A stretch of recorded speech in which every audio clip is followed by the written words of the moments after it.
హరి ఓం. పరమేశ్వర స్వరూపమైన సభకి నమస్కారం.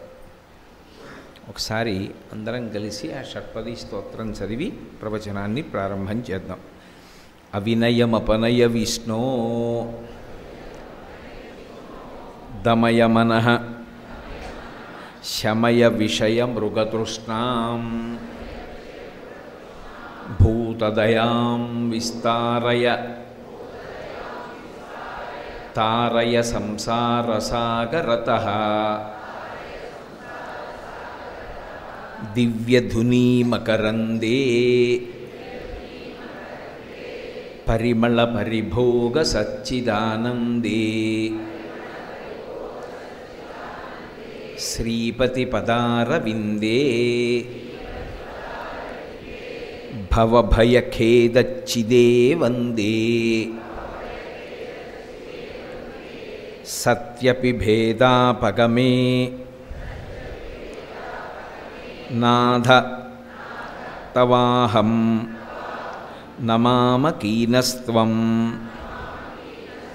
సాముద్రో హి తరంగః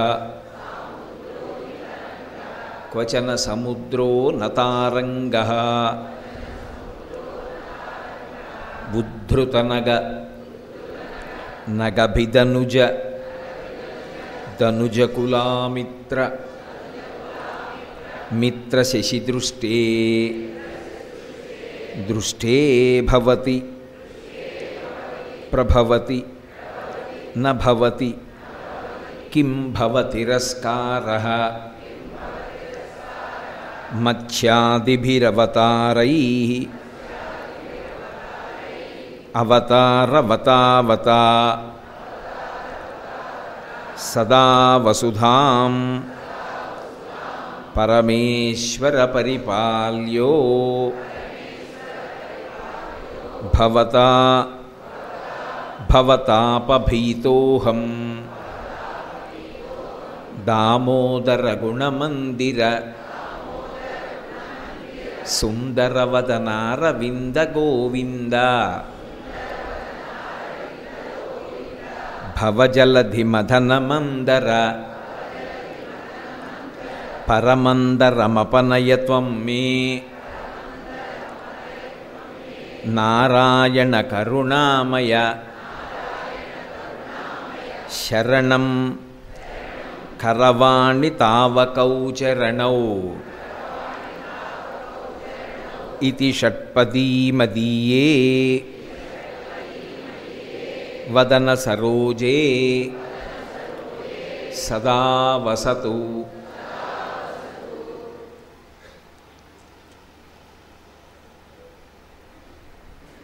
అవినయమపనయ విష్ణో అని ప్రారంభం చేశారు శంకర భగవత్పాదులు. విష్ణో అని ఈశ్వరుణ్ణి పిలిచి అవినయమపనయ, నాకు ఉన్నటువంటి అవినయాన్ని తీసేసేయి అన్నారు. అవినయము తీసేస్తే ఉండేది ఇక వినయమే. అయితే ఆ అవినయాన్ని తీసేయడము అన్నప్పుడు భగవంతుడు ఏదైనా ఒక వస్తువుని తీసేసినట్టుగా మనసులోంచి అవినయాన్ని తీసేస్తాడా, వినయాన్ని ఇస్తాడా? అది ఎలా సంభవం అవుతుంది అసలు? ఒకవేళ అలా అవినయం లేకుండా బ్రతికిన వాళ్ళు ఉన్నారు అని మనం కొన్ని ఉదాహరణలు చెప్పుకున్నప్పుడు అది వాళ్ళకి ఎలా సంభవం అవుతూ ఉంటుంది? అలా వినయంగా బ్రతకడం అన్నది ప్రయత్నపూర్వకంగా ప్రతి సందర్భంలోనూ నేను వినయంగా ఉండాలి, నేను వినయంగా ఉండాలి, నేను వినయంగా ఉండాలి అని జ్ఞాపకం తెచ్చుకుని వినయంగా ఉంటుంటామా? ఒకవేళ ఏదో రెండు చేతులు కైమోడ్చి నమస్కరించాను అనుకోండి, నమస్కరించినంత మాత్రం చేత వినయంగా ఉన్నానని ఏమిటి నమ్మకం? లోపల ఏ భావన ఉన్నదో అప్పుడు దంభం అవుతుంది. లోపల ఒకలా ఉండి పైకి ఒకలా ప్రవర్తించడం, దాని చేత కొత్త ప్రమాదం పొటమరిస్తుంది. మరి వినయం ఏర్పడుట, అవినయము తొలగుట అన్న మాట ఎలా అనుసంధానం అవుతుంది జీవితంలో అంటే, వినయము కలుగుటకు కారణము ఏది అంటే వశవర్తి అయి జీవించుట. తన మూలాన్ని అన్ని వేళలా శోధన చేస్తూ ఉంటాడు. 84 లక్షల జీవరాశులు ఉన్నాయి కదా లోకంలో. వాటి వేటికి స్వరపేటిక లేదు. అవి రామ అనలేవు, అవి విష్ణు సహస్రం చెప్పలేవు, అవి షట్పదీ స్తోత్రాన్ని చదవలేవు, షట్పదీ స్తోత్రాన్ని వినలేవు, షట్పదీ స్తోత్రాన్ని అర్థం చేసుకోలేవు, ఆచరణాత్మకంగా ప్రవర్తించలేవు. మరి అటువంటిది మనుష్య ఉపాధి పొందాను అంటే అవి పంచభూతాలతోటే తయారయ్యాయి, ఇది పంచభూతాలతోటే తయారైంది. ఈ శరీరాన్ని నేను పొందాను అంటే ఈ శరీరాన్ని నాకు ఇచ్చిన వాడు ఎవరు అసలు? వాడొకడు ఉన్నాడు కదూ. వాడు నాకు ఈ స్వరపేటిక పెట్టాడు, కంఠంలో పెట్టాడు కాబట్టి నేను భగవన్నామం చెప్పగలుగుతున్నాను. భగవన్నామం చెప్పగలుగుతున్నాను కాబట్టి నా పాపరాశిని ధ్వంసం చేసుకోగలుగుతున్నాను. షట్పదీ శంకర భగవత్పాదులు ఇస్తే ఆ ప్రార్థన చెయ్యగలుగుతున్నాను. ఆయన నాకు 2 కళ్ళు ఇచ్చాడు కాబట్టి జగత్తులో ఉన్నటువంటి సౌందర్యాన్నంతటినీ చూడగలుగుతున్నాను. ఆయన చెవులు ఇచ్చాడు కాబట్టి వినగలుగుతున్నాను. ఆయన ఇవి ఇచ్చి ఉండకపోతే, ఆయన చెప్పగలిగిన సామర్థ్యంతో పాటు నాకు విశేషమైనటువంటి నత్తి కూడా ఉంచాడు అనుకోండి, అప్పుడు నేను ఏం ప్రసంగం చేస్తాను, ఏం ప్రవచనం చేస్తాను? కాబట్టి ఆయన ఏది ఉండకూడదో అది ఉంచలేదు, ఏది ఉండాలో అది ఉంచాడు. భూపసభాంతరాళమున పుష్కళవాక్చతురత్వము అంటాడు భర్తృహరి. ఒక పెద్ద సభలోకి వెళ్ళి మాట్లాడుతున్నప్పుడు జ్ఞాపకం రావలసినటువంటి విషయం జ్ఞాపకానికి రావడం, అది ఒక వరుస క్రమంలో వాక్య నిర్మాణ ప్రజ్ఞగా మారి వాక్యములుగా తయారై నాలోంచి బయటికి వచ్చి మీ చెవుల గుండా మీలోకి ప్రవేశించి నేను పొందిన భావం మీరు కూడా పొందేటట్టుగా చేసి ఇక్కడికి రావడం వల్ల మీరు ఒక ప్రయోజనాన్ని పొంది జీవితంలో కొత్త విషయాన్ని తెలుసుకున్నాననేటటువంటి అనుభూతి పొందేటట్టుగా నా యందు ఆ విభూతి ఉంచిన వాడెవరో ఒకడు ఉన్నాడు కదూ. వాడు ఆ విభూతి నా యందు ఉంచకపోతే ఇవాళ నేను ఎలా ప్రవచనం చేస్తాను? నేను ఇంత పెద్ద వేదిక మీద ఇంత ఉన్నతాసనం వేసి నన్ను కూర్చోబెట్టి మీరు కింద కూర్చుని వింటున్నారు అంటే ఈయన చెప్తాడు అన్న కీర్తి ఒకటి నాకుంది. ఇది యశస్విని అంటారు. భగవంతుడు ఆ కీర్తి నాకు కలగడానికి నా యందు ఒక విభూతి ప్రచోదనం చేశాడు. వాడు మాట్లాడగలడు అన్న విభూతిని ఇచ్చాడు. ఇప్పుడు ఎవడు ఇచ్చాడో వాడే తీసేయగలడు కూడా. ఆ ఇచ్చిన వాడు ఒకడు ఉన్నాడు, వాడు లేకపోతే నేను మాట్లాడలేను. ఈ 2 మైకులు ఇలాగే ఉంచి ఇవాళ కోటేశ్వరరావు గారు సభకి రాలేదు, నువ్వు మాట్లాడు అంటే ఇది మాట్లాడుతుందా? నేను మాట్లాడింది మీకు వినపడేటట్టు గట్టిగా మాట్లాడుతుందంతే. నేను మాట్లాడని నాడు ఇది మాట్లాడలేదు. వాడు లోపల ఉండి విభూతిని ప్రసరించని నాడు ఈ ఉపాధి మాట్లాడలేదు. అది కలిగిన నాడు మీకు ఏది ఉండనివ్వండి, అది వినయానికే కారణమవుతుంది. ఇది మూలంతో అనుసంధానం అవ్వడము అంటారు. బయట ఎవరో పొగుడుతారు, పొగిడారనుకోండి వెంటనే ఈశ్వర మీరు నాకు ఒక విభూతిని ఇచ్చి ఆ విభూతి చేత నాకు కీర్తి కట్టపెట్టి నన్ను ఇంతమంది పొగిడేటట్టుగా అనుగ్రహించారు, దీనికి మూలం మీరు, మీకు నమస్కారం. ఎవరో తెగిడాడు, కోటేశ్వరరావు గారు ఏంటండి పనికి మాలినవాడు, ఆయన ఉపన్యాసం చెప్పడం ఏమిటండి అన్నాడు. ఈశ్వర ఆయన తెగుడుతాడని నేను ఉపన్యాసం చెప్పలేదు. ఒకరోజు సాయంకాలం 2 గంటలు నాకు ఇది ఒక తపస్సు అని ఉపన్యాసం చెప్పాను. కాబట్టి ఒకవేళ ఆయన నన్ను విమర్శించడంలో మంచి మాట ఏదైనా ఉంటే తెలుసుకుని నా జీవితాన్ని మార్చుకునే అవకాశాన్ని కల్పించు. ఒకవేళ ఆయన పొరపాటు పడి నన్ను విమర్శించి ఉంటే ఆయన బుద్ధిలో మార్పు వచ్చేటట్టుగా అనుగ్రహించు. ఇప్పుడు పొంగుకి కుంగికి కారణం ఎక్కడుంది? లేదు. ఎందుచేత అంటే మనస్సు మూలంతో అనుసంధానం అవుతోంది. ఇచ్చినవాడు ఒకడు ఉన్నాడు, వాడికి నమస్కారం. వాడి అనుగ్రహం లేనినాడు ఇవి ఏవీ లేవు. అందుకే పోతన గారు అంతటి మహితాత్ముడు ఎందుకు అవ్వగలిగారు అంటే పలికెడిది భాగవతమట, పలికించు విభుండు రామభద్రుండట, నే పలికిన భవహరమగునట, పలికెద వేరుండుగాధ పలుకగనేలా. నేనా పలుకుతున్నది రామచంద్రమూర్తి నాలో ఉండి పలికిస్తున్నారు. ఏం భాగవతమే ఎందుకు పలుకుతున్నావు అంటే ఈ మైకుకి ఏమైనా స్వాతంత్రం ఉందా? షట్పదీ చెప్పానండి శ్రీరామాయణం చెప్తానంటుందా? నేనేం చెప్తే చెప్తుంది. రాముడు భాగవతం చెప్పు నీ ఉపాధి తరిస్తుందన్నాడు. ఉపాధి భాగవతాన్ని పలుకుతోంది. రాముడు ఇది పలికిస్తున్నాడో అది పలుకుతున్నాను, పరతంత్రుణ్ణి తప్ప నా స్వాతంత్ర్యం ఏం లేదు.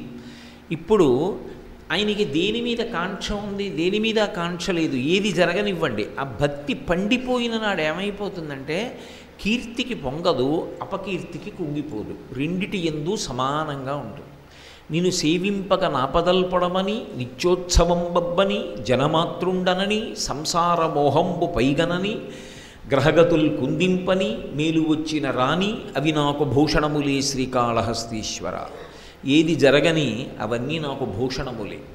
ఇప్పుడు ఈ వినయంగా ఉన్నటువంటి వాడు ఎక్కడ ఉండి ఏం చేసినా అది ఈశ్వరుడికి ఉత్సవమే అవుతుంది. ఆయన దానికి పరవశించిపోతుంటాడు. ఒరే వీడు ఎప్పుడూ మూలంతో అనుసంధానమయ్యేంత పొంగిపోతుంటాడురా. ఆయనకది ఆనందమునకు కారణమవుతూ ఉంటుంది. ఆయన సంతోషమునకు ఏది కారణమో అది ఉత్సవము. అందుకే వెంకటేశ్వర స్వామి వారికి సుప్రభాతం చదివి ప్రపత్తి చదివితే మనం ఒక శ్లోకం చెప్తాం. అహం దూరతస్తే పదాంభోజయుగ్మ ప్రణామిచ్చ యాగచ్చ శైవాంకరోమి సకృచ్ఛేవ యానిచ్చ సేవా ఫలం త్వం ప్రయచ్ఛ ప్రయచ్ఛ ప్రభో వెంకటేశ అంటాం. అహం దూరతస్తే పదాంభోజయుగ్మ ప్రణామిచ్చ యాగచ్చ శైవాంకరోమి. ఇక్కడో కాకినాడలో ఉండేవాడిని, వెంకటాచలం వచ్చాను. ఈశ్వర మీకేదో అష్టదళ పాద పద్మారాధన సేవ చేశాను. ఈ సేవ ఇక్కడితో ఇలా ఇవాళ ఒక్కరోజు చేయడం కాదు, నా జీవితంలో ప్రతి క్షణం నేను ఈ ఉత్సవం చేస్తూ ఉండాలి. దానికి నేను వెంకటాచలంలోనే ఉండక్కర్లేదు. అహింసా ప్రథమం పుష్పం పుష్పమింద్రియ నిగ్రహ సర్వభూత దయా పుష్పం క్షమా పుష్పం విశేషతః తపఃపుష్పం సత్యమష్టమిదం పుష్పం విష్ణో ప్రీతికరం భవేత్ తపఃపుష్పం క్షమాపుష్పం అని 8 రకాలైనటువంటి గుణములు నా యందు ప్రచోదనమవడమే 8 పువ్వులుగా అష్టదళ పాద పద్మారాధనంగా ఆయన సేవ చేస్తుండడం. ఆ 8 గుణములు నా యందు ఎప్పుడూ ప్రచోదనమవుతుంటే నేను ప్రతి క్షణం వెంకటేశ్వరుడికి అష్టదళ పాద పద్మారాధన చేసినట్టే. అంతేకాని ఎప్పుడో ఒక్కసారి ఏడుకొండల మీదకి వెళ్ళి అష్టదళ పాద పద్మారాధనం చేసినంత మాత్రం చేత ఈశ్వరుడు పొంగిపోడని నేను నిర్ధారించట్లేదు. కానీ అది నిత్యోత్సవం ఎప్పుడవుతుంది అంటే ప్రతి క్షణం ఈశ్వరుడితో అనుసంధానం అవడంలో ఉంటుంది. అదిగో ఆ స్థితిని పొందడం వశవర్తి అయి ఉండుట. ఆ భక్తి, ఆ వినయం ఏర్పడడానికి కారణం అక్కడుంటుంది. ఇప్పుడు తాను అహంకరించడానికి కారణం ఏముంది? ఎందుకు అహంకరించాలి? తను ఏది కానివ్వండి, తాను ఒక అధికారంలో ఉన్నాడు, తాను రాజ్య పరిపాలన చేస్తున్నాడు, తనకు ఐశ్వర్యం ఉంది, తను ప్రవచనం చేశాడు, తను పాట పాడాడు, తను వీణ వాయించాడు, తాను మల్లయుద్ధం చేశాడు, ఏది చేయనివ్వండి అవన్నీ ఈశ్వరుడిచ్చినటువంటి విభూతి, ఆయన అనుగ్రహం. అది లేనినాడు నేను లేను. కాబట్టి ఇవన్నీ ఎవరికి? ఆయనకి సమర్పణమైపోయి నేనెవరు? ఆయన చేతిలో పనిముట్టుగా అలా నిలబడగలిగిన భాగ్యాన్ని పొందితే చాలు, నాకంతకన్నా అక్కర్లేదు. ఇప్పుడు అవినయంగా ఉండడానికి అవకాశం ఎక్కడుంది? ఉండదు. కాబట్టి అవినయమపనయ విష్ణో అన్న మాటని అనుసంధానం చేసేటప్పుడు ఈశ్వరుడు ఏదో అవినయం ఒక వస్తువులా తీసేస్తాడని, వినయం ఒక వస్తువులా లోపల పెడతాడని, లేకపోతే లోపల వినయం అన్న వస్తువు ఉన్న అవినయం ఉన్న వస్తువు కప్పి ఉంచిందని భావన చేయకూడదు.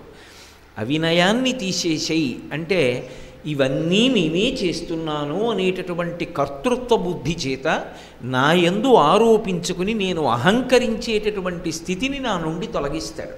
అదే వినయానికి కారణం అవుతుంది. అందుకే అవినయము పోతే ఉండేటటువంటిది వినయమే. ఆ స్థితి నిలబడిపోయిన నాడు ఏమవుతుంది అంటే ఒక విశేషమైనటువంటి లక్షణము ప్రచోదనమవుతుంది. నేను నిన్న మీతో చెప్పాను, అది అందుకు పూర్తి చేయలే. ఇక్కడ కలిపితే కానీ మీకు బాగా అర్థం అయ్యేటట్టుగా నేను చెప్పడం కుదరదని. జీవుడు కాలానికి దురితానికి మధ్యలో నొక్కబడుతూ ఉంటాడు.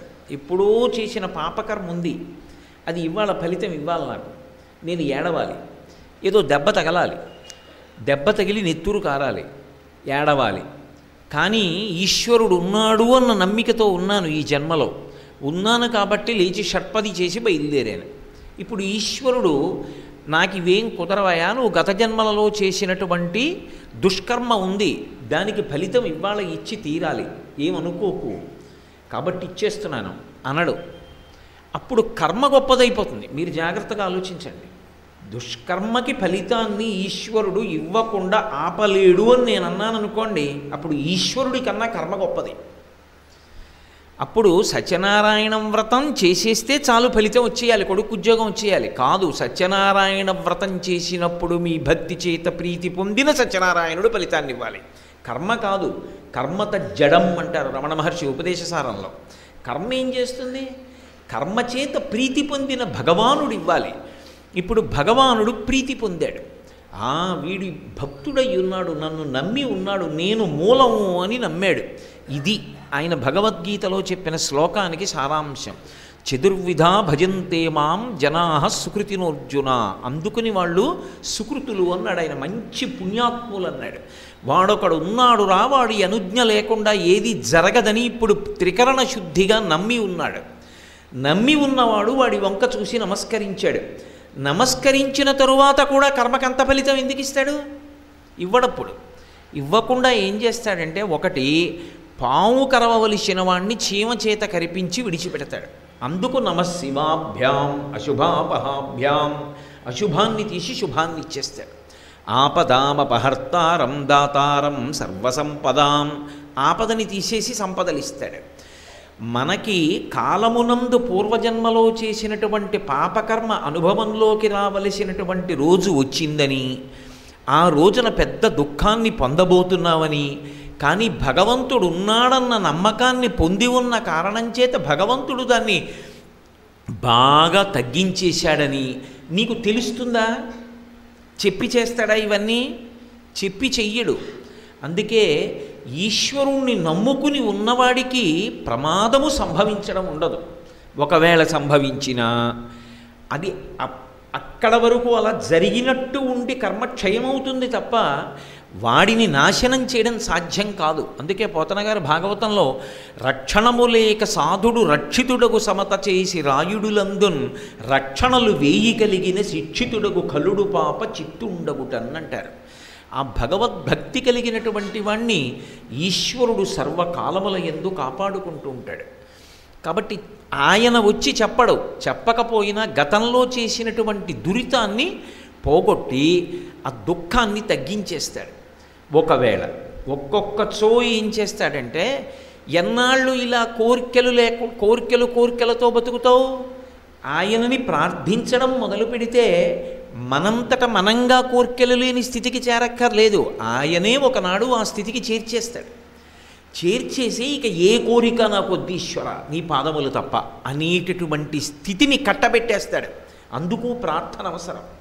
ప్రతిరోజు ప్రార్థన ఎందుకు చెయ్యాలి అంటే, ఇలా ఉంటే తప్ప నువ్వు అలా పండవు. ఒక పిండెగా ఉంది, అది చెట్టుకి ఉన్నటువంటి కొమ్మ తొడిమతో కలిసి ఉండాలి. ఉంటేనే తర్వాత కాయ, తర్వాత దోరకాయ, తర్వాత పండు. పిందెగా ఉండగా ఊడి కింద పడిపోయింది అనుకోండి, మీరు తీసుకెళ్ళి దాన్ని గడ్డిలో పెట్టినా అది పండదు, కుళ్ళిపోతుంది. ఆ తొడిమిని అంటిపెట్టుకుని ఉండాలి. కాలంలో అంటిపెట్టుకుని ఉండి పండాలి. ఆ పండడం ఎవరు పండించాలంటే ఈశ్వరుడు పండించాలి. తనంత తానుగా తొడిమి నుంచి విడిపోవాలి. అలా విడిపోవడం వచ్చేంత వరకు ఈశ్వరుణ్ణి ప్రార్థన చేస్తూ ఉండాలి. లౌకికంగా కొంతకాలం కోరికలు ఉంటాయి, లోపల పుడుతూ ఉంటాయి, కోరికలు అడుగుతూ ఉంటాడు. పట్టుకోగా అసలు కోరికలు అడగడం ఏమిటన్న స్థితికి వెళ్ళిపోతాడు. మీకు నేను ఒక ఉదాహరణ చెప్పాలి అంటే, కుంతీదేవి జీవితంలో ఎన్నో కోరికలు కోరింది. ఎన్ని కోరికలు కోరింది మహాభారతంలో. కావాలంటే మీరు పరిశీలనం చేయండి. పిల్లలు కావాలని అడగల, పాండురాజుకి వంశం లేకపోతే దేవతల వలన సంతానాన్ని కంటానని అడగలేదు, నా బిడ్డలు బాగుండాలని కోరుకోలేదు, నా బిడ్డలకి రాజ్యం రావాలని కోరుకోలేదు, ద్రౌపదీదేవిని భార్యగా ఇవ్వలేదు అందరికీ. కుంతీదేవి ఎన్నో కోరికలు కోరింది. అన్ని కోరికలు కోరిన కుంతీదేవి ఒకప్పుడు కృష్ణుణ్ణి ఓ కోరిక కోరింది.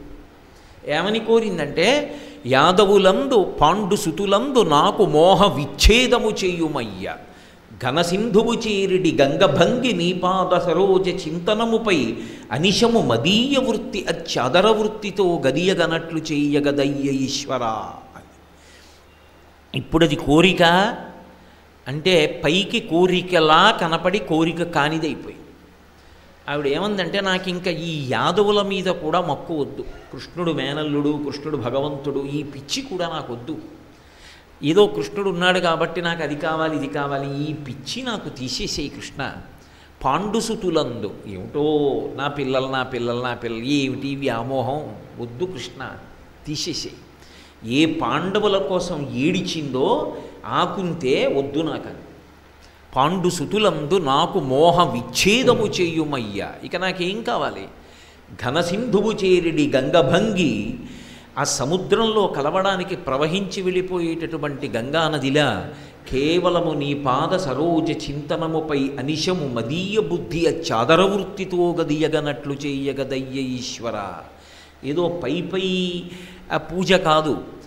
పూజ దేని కొరకు అంటే పూజ ప్రశాంతత కొరకు, పూజ అనుభవము కొరకు. ఇది మీరు చాలా గంభీరమైన విషయం, చాలా జాగ్రత్తగా పట్టుకోవాలి. ఒక స్థితి వరకు ఒక కోరికలతో పూజ. నాకు మంచి భార్య రావాలి, నాకు మంచి ఉద్యోగం ఉండాలి, నేను ఇల్లు కట్టుకోవాలి, నాకు కొడుకు పుట్టాలి, నాకు కూతురు పుట్టాలి, నాకు మంచి కోడలు రావాలి, నాకు మంచి అల్లుడు రావాలి, మంచి మనవలు పుట్టాలి, అన్నీ అయిపోయాయి. చెప్పులు ఇప్పించావు ఒక స్థితిలో. ఇక నేను పీటల మీద కూర్చోవడానికి ఏం లేదు. నా కొడుక్కి పెళ్ళైపోయింది, వాడికి కొడుకు ఉడితే వాడు చేసుకుంటాడు బాలసారే, వాడు ఇల్లు కట్టుకుంటే వాడు చేసుకుంటాడు గృహప్రవేశం. నా కూతురికి కొడుకు పుడితే నా కూతురు చేసుకుంటుంది బాలసారే అల్లుడితో కలిసి, నా అల్లుడు ఇల్లు కట్టుకుంటే వాళ్ళు చేసుకుంటారు గృహప్రవేశం. నేనేం చేయాలి? వెళ్ళి అక్షతలు వేస్తానంతే. అంటే చెప్పులు ఇప్పేశాను, అయిపోయాయి. నా కర్తవ్యం పూర్తయింది. కొడుకు వైపు మనవణ్ణి చూసేశాను. ఇంకా ఎన్నాళ్ళు కోరుతావు? దేని కొరకు? ఇప్పుడు నువ్వు ఎలా నీ బిడ్డల గురించి అడిగావో వాడు అలా అడుగుతాడు. నువ్వు ఇక ధరించడం కోసం ఇక దేని మీద మమకారం లేకుండా ఈశ్వర పూజ, ఈశ్వరుణ్ణి అనుభవించుట కొరకే. అదొక పెద్ద సంతోషం అంతే. అందుకు పూజ. ఎందుకు గ్రంథపఠనం? అదో సంతోషం అంతే. ఏమీ పట్టించుకోకుండా ఉండడం ఎందుకు? అదే సంతోషం. పట్టట్లేదు మనసుకి. నూనె రాసుకున్నవాడు పనసపండు ఒలిస్తే తొనల జిగురు అంటుకోనట్టు ఉంటాడు మధ్యలో, కానీ మనసుకు అంటుకోదు. వాడు రాలేదని బెంగలేదు, వాడు వచ్చాడని పోగులేదు. ఓ సంతోషం. కర్తవ్యతానిష్టతో చూస్తూ ఉంటాడు. మమకారం అంతా ఈశ్వరుడి మీద. ఘనసింధువు చేరిడి గంగభంగి నీపాద సరోజ చింతనముపై అనిశము మదీయ వృత్తి అచ్చాదర వృత్తితో గదియగనట్లు చేయగదయ్య ఈశ్వర. కుంతీదేవి చిట్ట చివరికి ఈ కోరిక అడిగింది. అంటే ప్రార్థన అన్నదాన్ని సరి అయిన ప్రార్థన పట్టుకోవాలి తప్ప ఆ ప్రార్థన మీరు ఆఖరికి పండేటట్టుగా కూడా చేస్తుంది. అలా పండేటట్టుగా ఇవ్వగలిగిన ప్రార్థన ఎవరివ్వగలరు? దానికి సమర్థత పొందినవాడైతే ఇవ్వగలడు. అది శంకర భగవత్పాదులకు సాధ్యం, ఎందుకంటే అపరశంకరులు కనుక. అందుకని అవినయమపనయ విష్ణో దమయ మనః. ఇప్పుడు శంకరాచార్యుల వారు అడుగుతున్నారు ప్రార్థన, ఈశ్వర నాకు ఇది ఇయ్యి. అడిగినప్పుడు ఆయన జ్ఞాన మార్గావలంబకులు అని నేను మీతో మొదటి నుంచి మనవి చేస్తున్నాను. ఏ గుణములు ఉంటే వాడు ఈశ్వరుడికి ప్రీతిపాత్రుడైపోతాడో ఆ గుణములు అడుగుతాడు. వాడు ఈశ్వరుడికి ప్రీతిపాత్రుడు అనుకోండి, ఇక మళ్ళీ ఈశ్వరుడిని నాకు ఒక కారు కావాలి, నాకు మంచి అన్నం కావాలి, ఇవన్నీ అడగక్కల. వాడికి ఎప్పుడు ఏది కావాలో అది వాడే ఇచ్చుకుంటాడు. అది వాడవసరం. నేను ప్రతిరోజు ఆఫీస్కి వెళ్ళే మోటార్ సైకిల్ నిండా దుమ్ముందనుకోండి, మోటార్ సైకిల్ని వెళ్ళి నింద చేస్తారా మీరు? అయ్య మోటార్ సైకిలా, కోటేశ్వరరావు అంటే మాకు ఎంతో గౌరవం, ఆయన ఎక్కి పెడతారు కదా, నువ్వు శుభ్రంగా ఉండద్దా అంటారా? కోటేశ్వరరావు మీ మోటార్ సైకిల్ని సరిగ్గా ఉంచుకోవద్దా, ఇన్ని ప్రవచనాలు చేస్తారు, శుభ్రంగా తుడుచుకోవద్దు మీరు, అదేంటి అలా కూర్చోవడం ఏమిటి అని అడగరు? నా వస్తువు పాడైతే నన్ను అడుగుతారు, ఈశ్వరుణ్ణి నమ్ముకున్న పాడైతే ఈశ్వరుణ్ణి అడుగుతారు. అందుకే ఆయనకి ప్రీతిపాత్రుడైన వాడి గురించినటువంటి యోగక్షేమాలు ఆయనే చూస్తాడు. వాడు నా కొరకు రక్షింపవలయువాడు అంటాడు వామనమూర్తి ఘట్టంలో. నేను నా భక్తుడిని ఎందుకు రక్షిస్తున్నాను అంటే వాడిని రక్షించకపోతే అసలు నేనున్నానని ఇక ఈ లోకంలో ఎవరూ నమ్మరు. అందుకని ఇక లౌకికమైన కోరికలు అడగక్కర్లేదు. ఈశ్వరుడికి ప్రీతిపాత్రుడు ఎలా అవ్వాలో నేర్చుకుంటే చాలు, అదే సమస్తాన్ని అనుగ్రహిస్తుంది. ప్రతి గదిలోనూ పంపులో నీళ్లు రావట్లేదు అంటే ప్రతి గొట్టంలో నీళ్లు పోయిరు, ఓవర్ హెడ్ వాటర్ ట్యాంకుని సరిగ్గా చూసుకుంటే చాలు, అన్నిటిలోకి నీళ్ళు వస్తాయి. దాని వాల్వ్ కట్టేస్తే ఎందులోకి వస్తాయి? ఈశ్వర కృపనొక్క దాన్ని పొందడం అలవాటు చేసుకుంటే అన్ని రక్షణలు ఆయనే ఇస్తాడు పండడం వరకు. అందుకే ఆ కోణంలో అడుగుతారు శంకరాచార్యుల వారు. జ్ఞాన మార్గావలంబకులుగా జగద్గురువుగా ఇటువంటి ప్రార్థన ఇవ్వగలిగినటువంటి శక్తి శంకర భగవత్పాదులకు తప్ప అన్యులకు ఎలా సాధ్యం అవుతుంది? అందుకే అంత మహత్తరమైన ప్రార్థన అందించారు మనకి. దమయమనః అంటే ఈశ్వర నాకు అనుగ్రహించు. ఏది? మనస్సుకి దమాన్ని కటాక్షించు. మనకి దమము శమము అని వేదాంతంలో రెండు మాటలు తరచుగా వినపడుతుంటాయి. శమదమాదులు అంటుంటారు. ఈశ్వర నాకు శమాన్ని దమాన్ని ఇయ్యి అంటారు.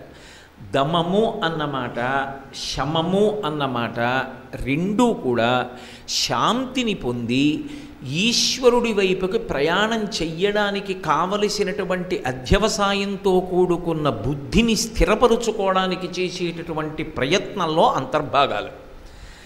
దమము ఉంటే దాంతి వస్తుంది, శమము ఉంటే శాంతి వస్తుంది. ఇది మీరు కొంచెం జాగ్రత్తగా పట్టుకోవాలి. అంటే శంకరులు దమయ మనః అంటున్నారంటే నాకు దాంతిని కటాక్షించు అని అడుగుతున్నారు. దమయ మనః, మనస్సుని ఎంత నిగ్రహించగలిగితే అంత గొప్ప అదృష్టాన్ని మనుష్య జీవితంలో వ్యక్తి అనుభవంలోకి తెచ్చుకుంటాడు. అసలు నేను మీతో ఒక పరమసత్యాన్ని చెప్పవలసి వస్తే, మనుష్య జన్మ అన్నదానికి ప్రధానమైనటువంటి ప్రయోజనం ఏదైనా ఉంటే అది ఏది అంటే, మొదటి ప్రయోజనం చివరి ప్రయోజనం కూడా ఒకటే. మనసుని లొంగదీసుకొనుట, మనసుని నియంత్రించుట, ఇదే పరమ ప్రయోజనము. అందుకే వాంగ్మయం అంతా, ప్రవచనాలంతా, ఉపన్యాసాలంతా దేనికోసం అంటే ఈ ఒక్క కారణం కోసమే చేస్తారు. దమయ మనః, మనసు అపారమైనటువంటి వేగంతో ఉంటుంది. దాని వేగాన్ని ఎవరు నియంత్రించలేరు. ఈశ్వరుడు ఎప్పుడైనా ఏం చెప్తాడంటే, నాకు తులసిదళం పట్రా, నాకు మారేడుదళం పట్రా, నాకు ఇన్ని పువ్వులు పట్రా, నాకు పూజ చెయ్యి అని అనడు. ఆయన ఏమంటాడంటే భక్తితో నాకు ఇయ్యి అంటాడు. అందుకే భగవద్గీతలో కూడా భక్తి యోగంలో ఏమంటాడంటే ఆయన మయ్యేవ మన ఆధత్స మయి బుద్ధిం నివేశయ, నా యందు నీ మనసు పెట్టు, నా యందు నీ బుద్ధి పెట్టు, చాలు, ఇంకేం అక్కర్లేదు. కానీ మీరొక్కటి ఆలోచించండి, మనసుని ఈశ్వరుడి దగ్గర పెట్టడం అంత తేలిక? నా మనసుని తీసుకెళ్ళి ఈశ్వరుడి దగ్గర పెట్టేశాను అనుకోండి, అయిపోయిందంతే. కానీ అది అలా పెట్టడం ఎలా సాధ్యం? దానికి ఎన్నో అభిమతాలు ఉంటాయి, ఎన్నో కోరికలు ఉంటాయి, అది ఎప్పుడూ తిరుగుతూ ఉంటుంది. అపారమైనటువంటి వేగం దాన్ని. మీరు ఎంత పవిత్ర ప్రదేశంలోకి వెళ్ళి కూర్చోండి, దేవాలయంలో కూర్చోండి, ఈశ్వరుడి ముందు కూర్చోండి, సహస్రదీపాలంకార సేవలో కూర్చోండి, అది శరీరాన్ని అక్కడ కూర్చోపెట్టి తాను వెళ్ళిపోతుంది విచ్చలవిడిగా. దాని వేగము చేత అది కర్మేంద్రియాలని యాంత్రీకరిస్తుంది. పూజ చేస్తున్నాను అనుకోండి, ఓం నిధనపతయే నమః, ఓం నిధనపతాంతికాయ నమః, ఓం ఊర్ధ్వాయ నమః అంటున్నాను అనుకోండి, కాసేపు అక్కడ ఉంటుంది, తర్వాత ఎక్కడికో పోతుంది. ఈ చెయ్యి పువ్వు వేస్తుంటుంది. ఈశ్వరుడు అంటాడు నాకు అలా వద్దు, పత్రం పుష్పం ఫలం తోయం యోమే భక్త్యా ప్రయచ్చతి, భక్తితో ఇయ్యి అన్నాడు. భక్తి అన్నది ఎక్కడి నుంచి వస్తుంది? అది పువ్వులాగా పత్రంలాగా తీసుకొచ్చి అక్కడ పెట్టడానికి ఉండదు, పళ్ళెంలో మనసులో ఉంచి రావాలి. అంటే ఈశ్వరుడితో అనుసంధానం అవ్వాలి అంటే మనసు నిలబడాలి. అది ఎలా నిలబడుతుంది? నిలబడదరిపోతుంటుంది అటు ఇటు. అందుకే మీరు ఎప్పుడైనా పెద్దల యొక్క కీర్తనల్ని పరిశీలిస్తే వాళ్ళ కీర్తనల్లో చాలా భాగం మనసుతో మాట్లాడుకున్న ఉంటాయి. సద్గురు స్థానాన్ని అందుకు పొందారు. మనసు ఎప్పుడెప్పుడు వశవర్తి అవుతుందో అప్పుడప్పుడు మనసుకి పట్టాభిషేకం చేసి మాట్లాడతారు. ఓ మనసా ఎంత మంచిదానివే అంటారు. ఆ మనసు మాట వినకుండా తిరుగుతోందనుకోండి, నింద చేస్తారు. మనసా అక్కర్లేని వాటిని పట్టుకు తిరుగుతున్నావే, నీకు బుద్ధి లేదే మనసా అంటారు. తన మనసుని తాను పరిశీలనం చేస్తారు. ఇప్పుడు ఆ మనసుకి ఒక లక్షణం ఉంటుంది. ఇది ఎందుకంటే మనసు గురించి అంత తాపత్రయం అంటారేమో. భగవద్గీతలో గీతాచార్యుడు ఒక మాట అంటాడు, మనయేవ మనుష్యాణం కారణం బంధమోక్షయో. మనసు ఒక్కటే కారణము. మనుష్యుడు బంధనంలో పడిపోయినా అదే కారణం, మోక్షాన్ని పొందినా అదే కారణం. మనసు ఒక్కదాని వల్లే. నా గుండె చూపించండి అని అడిగితే డాక్టర్ గారు చూపిస్తాడు తెర మీద. నా కంటి వెనక ఉన్నటువంటి రెటీనా చూపించమంటే చూపిస్తాడు. మనసు చూపించమంటే చూపించలేరు. అది సంకల్ప వికల్ప సంఘాతం, సూక్ష్మ శరీరం అది. కానీ అదే నడిపిస్తుంది మనిషి. సంకల్పాలన్నీ అందులో నుంచి వస్తాయి. ఈ మనసుకి ఇంత శక్తి ఎందుకు వచ్చేసింది అంటే, ఇది ఈ ఒక్క జన్మతో విడిచిపెట్టదు. ఇది పునర్జన్మని నిర్ణయం చేస్తుంది. ఇది మీరు ఎందుకు శంకర భగవత్పాదులు వినయాన్ని ఇమ్మని అడగగానే ఇది అడిగారో మీరు గమనించాలి. మనస్సు అనేటటువంటి దాన్ని నిగ్రహించడం, నియంత్రించడం, వశవర్తిని చేసుకోవడం, మనం చెప్పినట్టు అది వినడం అన్నది అభ్యాసం కాకపోతే ఈ జన్మ కాదు, కోట్ల జన్మలు పాడైపోతాయి. ఇందుచేత ఒక్కటే కారణం ఉంటుంది దానికి. రుచి, వాసన అని రెండు ఉంటాయి వేదాంతంలో. రుచి అంటే అనుభవం, వాసన అంటే గుర్తుపెట్టుకోవడం. ఈ రెండు మనసు యొక్క లక్షణాలు. మామిడి పండు అన్నది నేను పుడుతూనే తినలేదుగా, నాకు తెలియదు మామిడి పండు. కొంతకాలం పుట్టి ఏదో 8 ఏళ్ళో 10 ఏళ్ళో వచ్చాక తిన్నానేమో మామిడి పండు. అప్పటి వరకు అదేమిటో నాకు తెలియదు. ఆ పండు నా చేతిలో పెట్టి ఇది మామిడి పండు అంటే ఏం చెయ్యాలి అని అడుగుంటూ ఉంటాను బహుశः. నేనే కాదు, మీరైనా అంతే. ఏం చెయ్యాలి అంటే మామిడి పండు నువ్వు జుర్రుకోరా రసాన్ని అంటే, మామిడి పండుని మొట్టమొదటిసారి నేను జుర్రుకున్నప్పుడు అందులో ఉన్నటువంటి మధురమైన రసాన్ని రుచి చూసి అబ్బా మామిడి పండు ఇలా ఉంటుంది అని వాసన గుర్తుపెట్టుకుంది మనసు. అప్పటి నుంచి అది ఎప్పుడెప్పుడు వసంత ఋతువు వస్తుందా, ఎప్పుడెప్పుడు మామిడి పళ్ళు వస్తాయా అని ఎదురు చూడడం నేర్చుకుంది. ఇప్పుడు దానికి ఒక లక్షణం ఉంటుంది. అది ఏం చేస్తుందంటే ప్రీతిని మార్చుకుంటుంది. అందుకే మీరు చూడండి, ఒకప్పుడు ఉన్న ప్రీతి ఇంకొకప్పుడు ఉండదు. పసిపిల్లాడిగా ఉన్నాడు అనుకోండి, అన్నిటికన్నా ప్రీతి ఏది అంటే అమ్మే. మీ అమ్మని మా ఇంటికి తీసుకెళ్ళిపోతున్నాను రా, ఏదో నేను మా అమ్మాయి దగ్గరికి వెళ్ళి ఒరే ఏమనుకుంటున్నావురా, మీ అమ్మ అంటే నా కూతురు, మీ అమ్మని నేను తీసుకెళ్ళిపోతున్నాను మా ఇంటికి అన్నాను అనుకోండి, అమ్మ నాది అని ఏడుస్తాడు నా మనవడు. వాడికి అమ్మే సర్వస్వం. వాడు రేపు పొద్దున్న ఏదో పెద్ద చదువులు చదువుకుని భారతదేశంలోనే దూరంగా ఉండి ఏదో ఒక విశ్వవిద్యాలయంలో చదువుకోవలసి వచ్చిందనుకోండి, అప్పుడు అమ్మ గౌరవమే. కానీ అమ్మని విడిచిపెట్టి దూరంగా ఉండి కష్టపడడానికి కూడా సిద్ధపడతాడు. అప్పుడు వాడికి ఉన్నటువంటి అవసరం బాగా చదువుకోవడం, ఇంకొక చోటుకి వెడతాడు. కాబట్టి మనసు ఎప్పుడెప్పుడు తనకి ఏది ప్రీతికరము అన్నదాన్ని మార్చుకుంటూ ఉంటుంది. ఈ మార్చుకోవడంలో అది ఏం చేస్తుందంటే తనకి అత్యంత ఇష్టమైనది ఏదో దాన్ని వాసన కింద దాచుకుంటుంది లోపల. ఇది ఎప్పుడు బయటికి వస్తుందో తెలుసా? కదిలితేనే బయటికి వస్తుంది. వాసనా బలాన్ని ఎప్పుడు బయట పెడుతుంది అంటే ఆఖరి ఊపిరిలో బలాన్ని బయట పెట్టుకుంటుంది. ఇది పెద్ద ప్రమాదం. అందుకే పునర్జన్మ మనిషికి ఇచ్చేటప్పుడు ఈశ్వరుడు యొక్క ప్రత్యక్ష జోక్యం ఉండదు. నన్ను బాగా నమ్మి వినండి విషయం. ఈశ్వరుడు మనుష్యుడికి పునర్జన్మనిచ్చేటప్పుడు తాను జోక్యం చేసుకోడు. ఎవడికి వాడిదే తీర్పు. తానేమవ్వాలన్నది వాడిదే తీర్పు. భవిష్యోత్తర పురాణాన్ని ధన్య అని లలితా సహస్రనామానికి భాస్కర్ రాయలు వారు చేసిన వ్యాఖ్యానాన్ని అనుసంధానం చేస్తున్నాను నేను. ఎందుచేత అంటే ఒక్కొక్కడికి భార్య మీద విపరీతమైన ప్రీతి, అంత ప్రీతి భార్య మీద ఉంది. ఇప్పుడు వాడు భార్యని స్మరిస్తూ వెళ్ళిపోయాడు అనుకోండి, ఎందుకో తెలుసా? మనసుకు ఒక లక్షణం ఉంటుంది. మనసు ఏది సుఖమని చెప్పిందో అదే దుఃఖం కూడా. మనసు ఏది దుఃఖం అని చెప్పిందో అదే సుఖం కూడా. మీరన్న మాట అంత స్పష్టంగా లేదు అంటారేమో. నేను తెల్లవారుజామున ఏదో అలా బయటికి వెళ్ళి నడిచి వస్తున్నాను, కాసిన పాలు కొనుక్కొని. సూర్యోదయం అవుతోంది. ఎర్రటి బింబం కామాక్షి పరదేవత లలాటమునందు అలంకృతమైనటువంటి కుంకం బొట్టులా ఉంది. వా ఎంత అద్భుతంగా ఉందో బింబం అనుకున్నాను. చెట్టు కొమ్మలు ఊగి అడ్డొచ్చాయి. బా ఈ చెట్టు కొమ్మలు అడ్డొచ్చాయి సమయానికి, పక్కకెడితే బాగుండు, బింబం కనపడుతుంది అనుకున్నాను. గాలి వేసి కొమ్మ ఇలా తప్పుకుంది. తప్పుకున్న కొమ్మ నా సుఖానికి కారణం, బింబం చూడ్డానికి. ఒక్క క్షణంలో మళ్ళీ ఆ కొమ్మ ఇలా అడ్డొచ్చింది. ఇప్పుడు ఆ కొమ్మే నా దుఃఖానికి కారణం. మనసు కూడా అంతే. మనసు ఇప్పుడు సుఖమన్నదే కాసేపు ఆగి దుఃఖం అంట. ఎందుకని అంటే మీకు నేను తీసుకొచ్చి బూందీ లడ్డు ఇచ్చాను అనుకోండి, ఒకటి తింటారు. 10 ఇట్టాను అనుకోండి, 11వ తినమంటే కక్కు వస్తుంది, దుఃఖం అవుతుంది. అది మనోస్థాయిలో ఏది సుఖం ఉంటుందో అదే ఒక స్థాయిలో దుఃఖం అయిపోతుంది.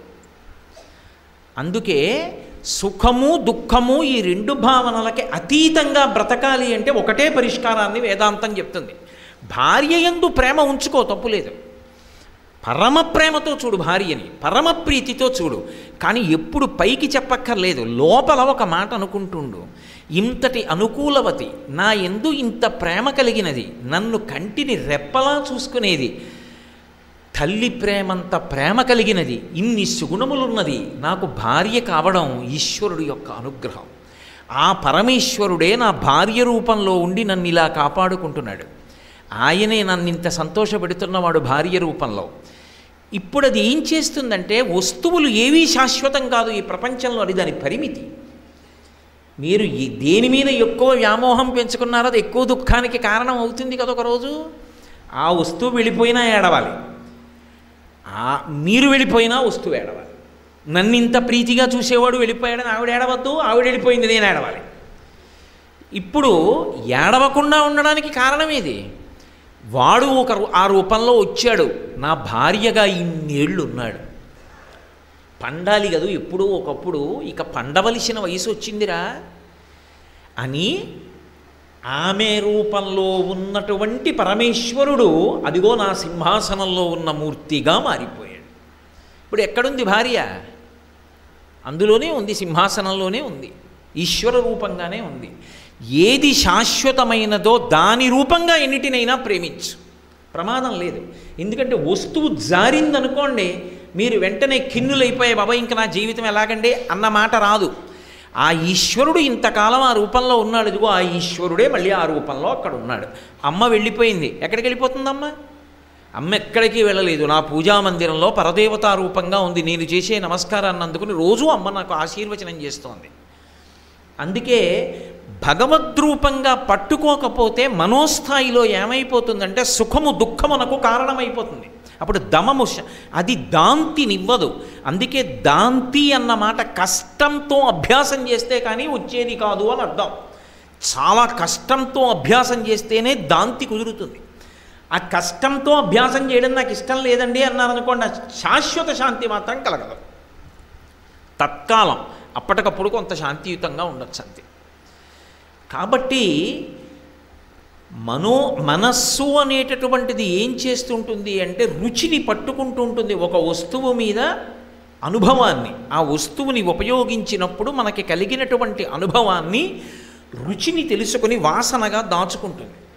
కొన్నాళ్ళు పోయాక ఇంతకన్నా ఇంకో పండు తిన్నాడు, మామిడి పండు ఏం బాగుంటుందండి, ఆ పండు చాలా బాగుంటుంది, దాని మీద ప్రీతి పొందాడు. ఇప్పుడు ఈ ప్రీతి అన్న మాట నేను ఎప్పుడైతే అన్నానో అప్రీతి అన్నది కూడా పక్కనే ఉంటుంది. అప్రీతి లేకపోవడం ఉండదు.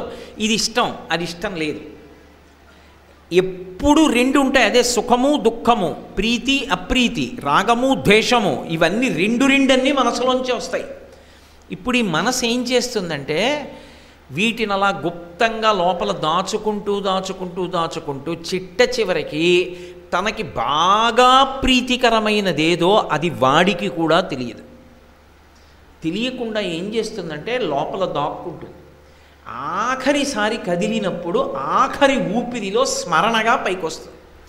అందుకే మనసు దేని మీద ఆధారపడి కదులుతుంది అంటే ఊపిరి మీద ఆధారపడి కదులుతుంది. అందుకే పూజ చేసేటప్పుడు ఈశ్వరుడి పాదాల దగ్గర అది నిలబడాలి కాబట్టి ప్రాణాయామం చేస్తారు, ఊపిరిని బాగా నియంత్రిస్తారు.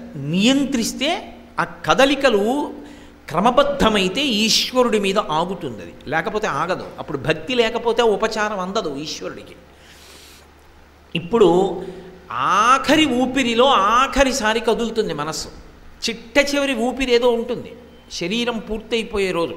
అబ్దుల్ కలాం గారి మాటల్లో చెప్పాలి అంటే the last day of the final judgement అన్నారు ఆయన. ఆఖరి ఊపిరి ఉంటుంది, అదే ఫైనల్ జడ్జిమెంట్.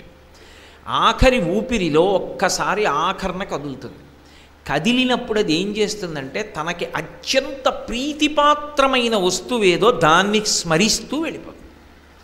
వెళ్ళిపోయేటప్పుడు ఇంద్రియ శక్తుల్ని మూట కట్టేస్తుంది. కంటిని చూసే శక్తిని, చెవి వినే శక్తిని, నాలుక రుచి చెప్పే శక్తిని, చర్మానికి స్పర్శ శక్తిని వెనక్కి లాక్కుని మూట కట్టుకుంటుంది. కట్టుకుని రంధ్రంలోంచి బయటికి వెళ్ళిపోతుంది. అదృష్టవంతుడైతే ఊర్ధ్వముఖ చలనం చేసి బ్రహ్మరంధ్రాన్ని భేదిస్తాడు, లేకపోతే అధోముఖంగా ఏదో రంధ్రంలోంచి బయటికి వెళ్ళిపోతాడు. జీవుడు మూట కట్టుకుని వెళ్ళిపోయాడు అంటారు.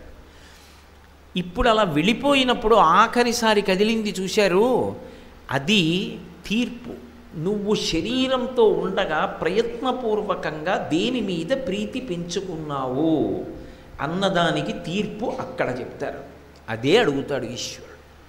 నీకు మనుష్య జన్మ ఇచ్చానుగా, నీకు మనుష్య జన్మతో బుద్ధినిచ్చాను, శాస్త్రాన్నిచ్చాను, గురువునిచ్చాను.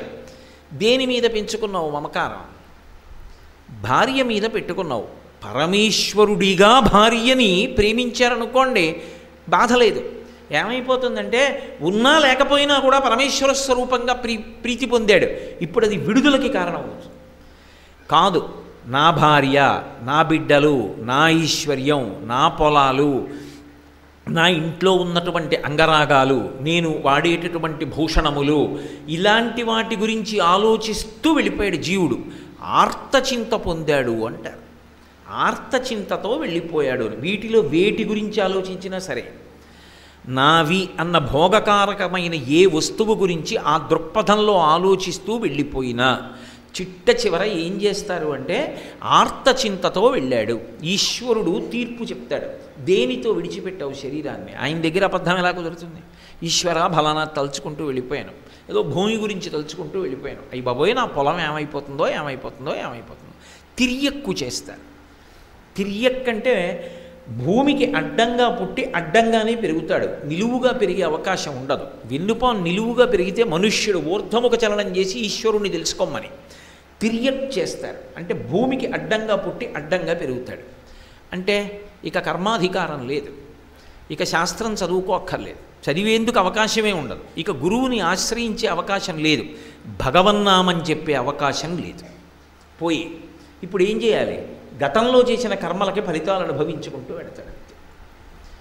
ఇది ఒక్కసారి శరీరం వదిలిపెట్టేసిన తరువాత ఇంకొక శరీరంలోకి వెళ్ళిన తరువాత ఏ మహాత్ముడి అనుగ్రహంతోటో పూర్వజన్మ సంస్కృతి కలిగి చూసుకున్నాడు అనుకోండి, హడిలిపోతాడు. ఎంత పొరపాటు చేసేశానని ఇక దిద్దుకోలేడు. అందుకే యథార్థంగా జరిగింది. తులసీదాస్ గారి జీవితంలో రోజు రామాయణం చెప్తుంటే నీకు పని ఆడా ఇలాగే చెప్తావు అనేవాడు జమీందారు. నేను నీకు రామాయణం చెప్తానని ఇంటికి వెళ్ళేవారు. ఇప్పుడు కుదరదులే, వచ్చే ఏడాది రా అన్నాడు. వచ్చే ఏడాది వెళ్ళారు తులసీదాస్ గారు. ఆ ఇంట్లోనే ఎద్దయి ఉన్నాడు. తులసీదాస్ గారు అనుగ్రహిస్తే పూర్వజన్మ స్మరణ కలిగింది. ఇంటికి వచ్చి అడిగారు, రామాయణం వినలేదు, కొడుకు మీద డబ్బు మీద వ్యామోహం పెట్టుకున్నాను, ఇంట ఎద్దై పొలం దున్నుతున్నాను ఐశ్వర్యకారకంగా, ఇక నాకు రామనామం పలికే అదృష్టం ఎక్కడుంది? లేదు, పోయిందంతే. ఇంకా మళ్ళీ ఎన్ని కోట్ల జన్మల తర్వాత ఎవడూ చెప్పలేడు. కాబట్టి ఆర్తచింత, భోగముల యందు మనసు పెట్టి వెళ్ళిపోయాడు. ఆర్తచింతతో తిరియక్కవుతాడు. నేను మీతో ఇందాక మనవి చేశా, మనసుకి ఎప్పుడూ రెండుంటాయి, ప్రీతి అప్రీతి, ఇష్టం. ఎక్కడ విపరీతమైన ఇష్టం ఉందో అక్కడే తొందరగా కోపం వస్తుంది. నాకు చాలా ఇష్టం అనుకోండి నా కొడుకంటే, ఏంటి అనగారండి మీరు తినేస్తారు ఊరికేనో అన్నాడు అనుకోండి, చూడరా ఎంత మాట అన్నాడు, కోపం వచ్చేస్తుంది. ఎందుకని అంటే ఎక్కడ విశేషమైన ప్రీతి ఉందో అక్కడ రెండు లక్షణాలు ఉంటాయి. ఒకటి, ఆ వస్తువు కించిత్ మీ నుంచి దూరం జరిగిన కోపం. రెండు, ఆ వస్తువు గురించి మీకు ఎప్పుడూ కూడా ప్రమాదంతో కూడుకున్నటువంటి ఆలోచన. ఒక్క గంట ఆలస్యం అయ్యారనుకోండి, బాబాయ్ ఏమైంది, గంట అయిపోయింది ఇంకా రాలేదు, ఇంకా రాలేదు, ఇంకా రాలేదు, ప్రీతి ఉండిపోయింది దాని మీద. అందుకని ఆ ఆలోచన. అందుకే నువ్వు దేని మీద ఆలోచిస్తున్నావన్న దాన్ని నీకు నువ్వు పరిశీలనం చేసుకోమని చెప్తారు గురువులు. ఇది శరీరము దేహము కాకముందు ప్రయత్నం మొదలుపెట్టు. శరీరము అంటే పెరగడం మొదలు పెడుతుంది, బలం సంతరించుకుంటుంది, దేహము దహ్యమానమవుతుంది, ఇక కాలిపోవడానికి సిద్ధపడిపోతుంది. ఆ స్థితిని పొందకముందు మార్చుకో మనసు యొక్క లక్షణాన్ని. ప్రయత్నపూర్వకంగా మనసుని సంస్కరించుకోకపోతే ఈ జన్మ కాదు కోట్ల జన్మలు పాడైపోతావు. వీళ్ళు ఇక్కడే ఉంది, నువ్వు సంపాదించింది పట్టుకుపోతారు, పనిచేసుకుంటారు, నువ్వేమైపోతావు జీవుడివి. కాబట్టి సాధన చెయ్యి, మనసుకి ప్రీతిని అంకురింపచేసుకో, దేని ఎందు పెట్టుకోవాలో నేర్చుకో. అందుకు శంకరాచార్యుల వారు దమయ మనః అని అడుగుతున్నారు. ఎప్పుడైతే ప్రీతి ఉందో పక్కన అప్రీతి ఉంది. అప్రీతి ఎక్కడుంటే అక్కడ కోపం ఉంటుంది. నాకు ఈ కోరిక తీరకపోవడానికి వాడే కారణం అని అనుకున్నాను అనుకోండి, వెంటనే నాకు కోపం వస్తుంది వాడి మీద.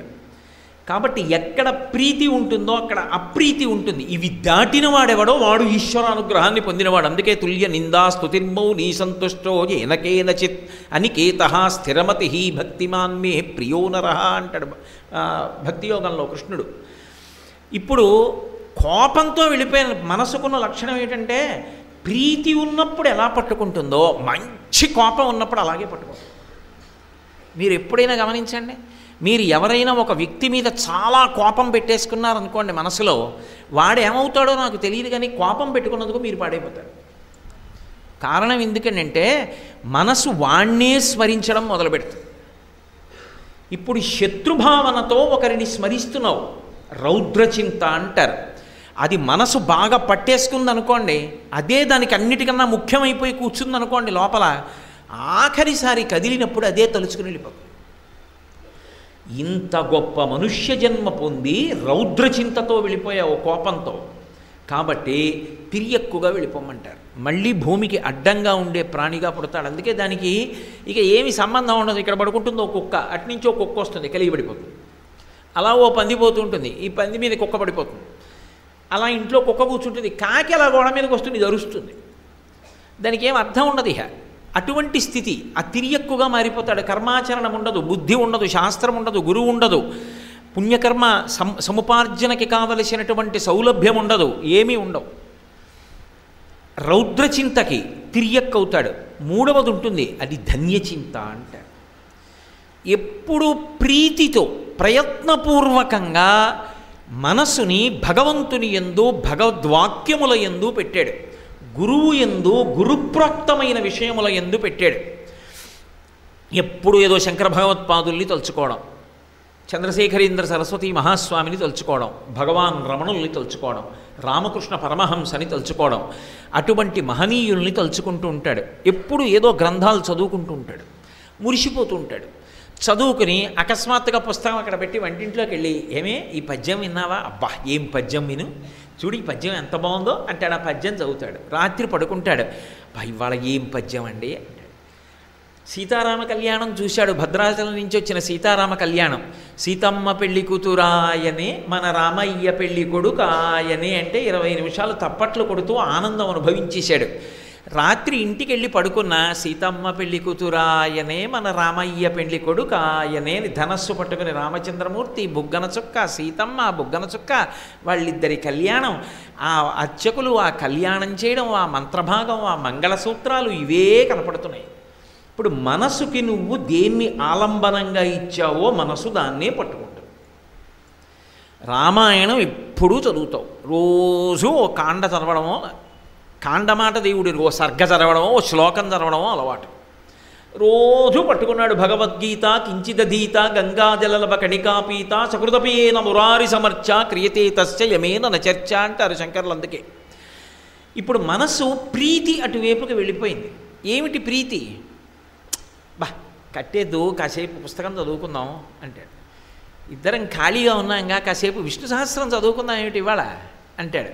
ఇద్దరం దేవాలయానికి ఎడదాం ఏంటి? మన ఇద్దరం కలిసి ఎన్నాళ్ళయిందే ఊరికే జనం మీద పడిపోకుండా, నేను పెట్టేదో నమస్కారం, నాకు జనం పెట్టేవి 100 నమస్కారాలు. కాస్త దీనికి దూరంగా నన్ను ఎవ్వరూ గుర్తుపట్టని చోటుకు పోయి, ఏ ద్రవిడ దేశానికో వెళ్ళిపోయి ఓ దేవాలయంలో 1-2 గంటలు కూర్చుని అక్కడ అర్చన జరుగుతుంటే హాయిగా అనుభవించి 1-3 రోజులు తిరిగి వద్దాం, పోదాం ఏమిటి అలా అంటాడు. ఇప్పుడు మనసు ఎప్పుడూ ఏది కోరుకుంటోంది? భగవంతుణ్ణి కోరుతోంది, కావ్యాలు కోరుతోంది, పురాణం కోరుతోంది, భజన కోరుతోంది. అప్పుడు ఆ మాధుర్యం ఏం చేసేస్తుందంటే సమర్థత అసమర్థత విచారణ చెయ్యదు. వాడు ఎంత గొప్పవాడండి అని అడగదు. ఆయన లేచి శ్రీరామనామము పలుక నివారలు రఘురామనామము పలుక నివారలు అన్నాడు అనుకోండి, ఉత్సాహం. ఎన్ని మాటలు విన్నా ఆయన రామాయణం చదివాడా, ఆయన రామాయణం చెప్పాడా, ఇవన్నీ ఆలోచించదు. ఎంత బాగుంటాడు రా కంజరి కొడుతూ, శ్రీరామనామము పలుక నివారలు ఏమవుతాడు, రఘురామనామము పలుక నివారలు ఏమవుతారు, సీతారామనామము పలుక నివారలు ఏమవుతారు చెప్పడే. ఇలా చెవి ఒగ్గి వింటుంటాడు, ఏమంటాడో చూద్దామని. వారు జీవింపతల చుటే భూభారము అన్నాడు. పక్కున నవ్వుకున్నాడు. అబ్బా రామనామం అంటే ఇది కదరా, నిజంగా అబ్బలే చెప్పాడు రా అనుకుంటాడు. ఇప్పుడు అవతలైన రామాయణం జరిగి చెప్పాడండి అని అడగడం, ఆయన చెప్పింది విని మురిసిపోతాడు. అంతే, మా స్వామి గురించి ఎంత బాగా చెప్పాడండి అని మురిసిపోతాడు. దానికి కారణం ప్రీతి. ఎవరో వచ్చి మీ అబ్బాయి అంత మంచివాడండి, నాన్నగారి గురించి మాట్లాడితే మా నాన్నగారండి అని ఎంత గౌరవంగా మాట్లాడండి, ఇప్పుడు కొడుకులు అలా ఎక్కడ ఉన్నారండి అన్నాడు అనుకోండి ఎవరో. మీరేం చదువుకుని మాట చెప్తున్నారంటే అలా చెప్పడానికి మీకు సమర్థత ఉందా అని అడుగుతానా? మా అబ్బాయి గురించి చెప్పాడు, ఎంత సంతోషం, చూసావే ఎలా చెప్పాడో అని మురిసిపోనా? ఎందుకు మురిసిపోయాను? నా కొడుకు మీద ప్రీతి ఉంది కాబట్టి. భగవంతుడి మీద ప్రీతి ఉంటే అసలు భగవత్ సంబంధం ఎక్కడ ఏముండనివ్వండి పరిగెత్తుకుపోయి అక్కడ కూర్చుంటాడు. పరమానందం అంతే.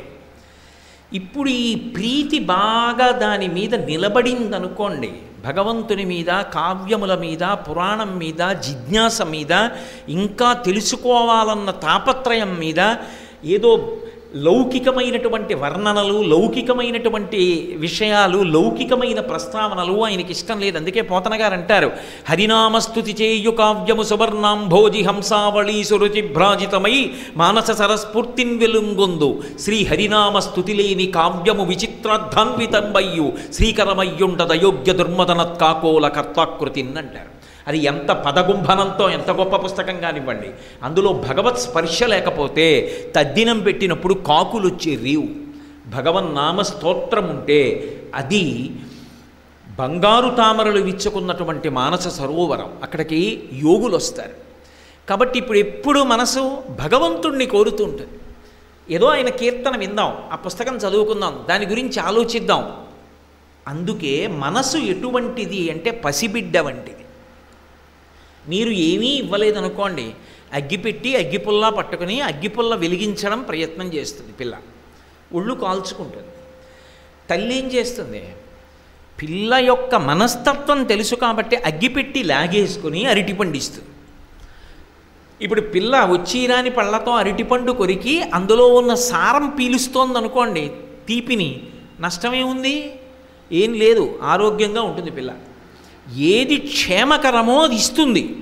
అలా ప్రయత్నపూర్వకంగా నాకు భగవంతుని యందు, భగవంత్ సంబంధమైన విషయముల యందు, సమస్తాన్ని భగవంతుని మయంగా చూచుట యందు నాకు అనుగ్రహము ప్రసరింపబడుగాక, అది నాకు కల్పించు ఈశ్వర.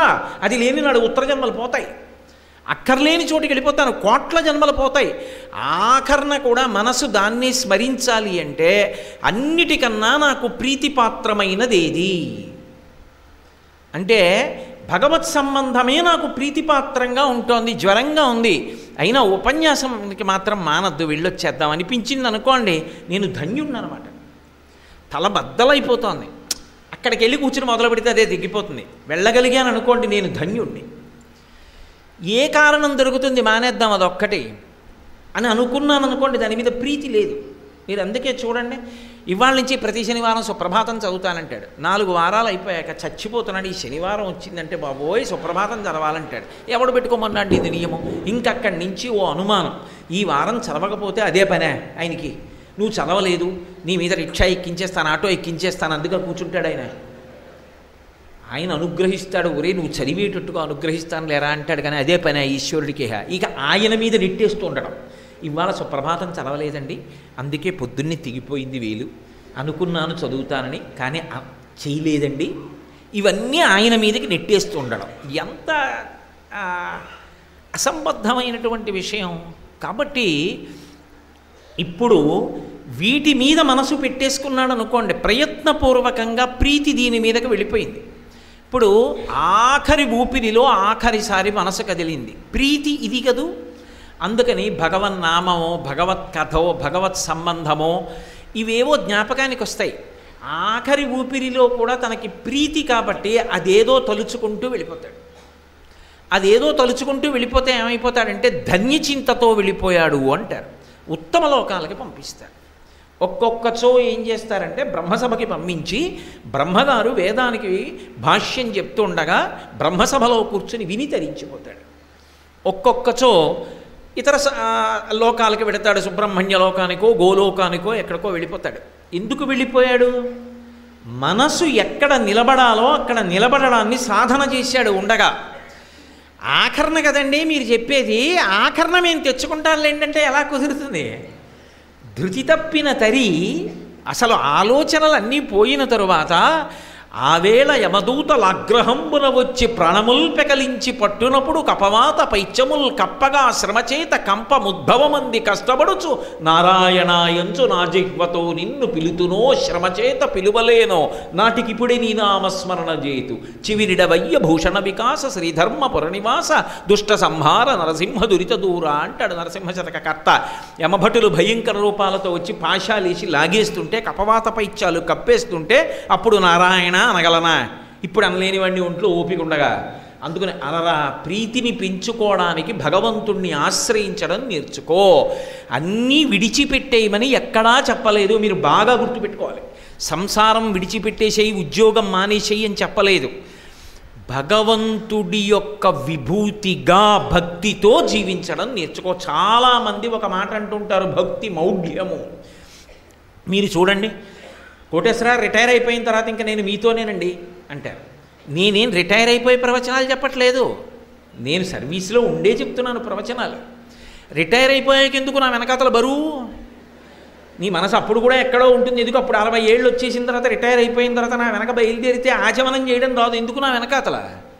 ఏం నేర్చుకుంటావు అప్పుడు? ఇంకాను ఏదో దంతంబుల్ పడనప్పుడే తనువుయందారూఢియున్నప్పుడే కాంతాసంఘము రోయనప్పుడే జరాక్రాంతంబు కానప్పుడే వింతల్ మేన చెరించునప్పుడే కురుల్ వెల్వెల్ల కానప్పుడే చింతింపన్వలమీ పదంబుజములన్ శ్రీకాళహస్తీశ్వర అంటాడు ధూర్జటి. ఒంట్లో ఓపికండగా సాధన ప్రారంభం కావాలి. భక్తి మౌఢ్యం కాదు. ఈశ్వరుడు ఉన్నాడు అని నమ్మి బతుకుతున్నాడు అనుకోండి ఒకడు, వాడికి ఓ భయం ఉంటుంది. ఒరే ఈశ్వరుడు ఉన్నాడు రా, మనం తప్పు చేయకూడదు, కర్తవ్యత నిష్ఠ అలవాటు ఉంటుంది. వాడు ఏ స్థానంలో కూర్చొనివ్వండి, దేశానికి వాడి వల్ల ఉపద్రవం ఉండదు. ఎందుకంటే ఈశ్వరుడు ఉన్నాడని నమ్మి వాడు జాగ్రత్తగా ఉంటాడు. భయంతో ఆరోగ్యవంతమైన భయం ఉంటుంది వాడికి.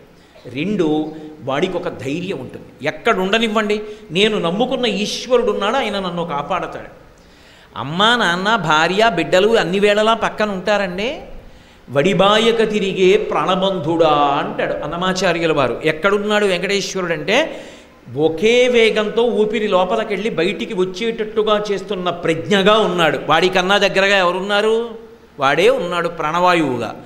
ఉన్నప్పుడు వాడు నా పక్కన ఉన్నాడు, నాకు ప్రమాదం ఏమిటి? వాడు నన్ను కాపాడతాడన్న నాడు నాకు భయం ఉండదు. నేను నిర్భయంగా మంచి పనులు చెయ్యగలుగుతాను. ఇప్పుడు ఈ నిర్భయత్వాన్ని, తప్పు పనులు చేయడానికి భయాన్ని కూడా ఉంచేది ఏది అంటే భక్తి ఒక్కటే. ఆ భక్తిని ఆశ్రయించిన నాడు ఇక్కడా తరిస్తావు, అక్కడా తరిస్తావు. నీకు తెలియకుండానే నువ్వు పాపం చేయడం ఆగిపోతుంది. ఈశ్వరుడు వద్దన్న పని చెయ్యవు. ఎందుకు చెయ్యవు?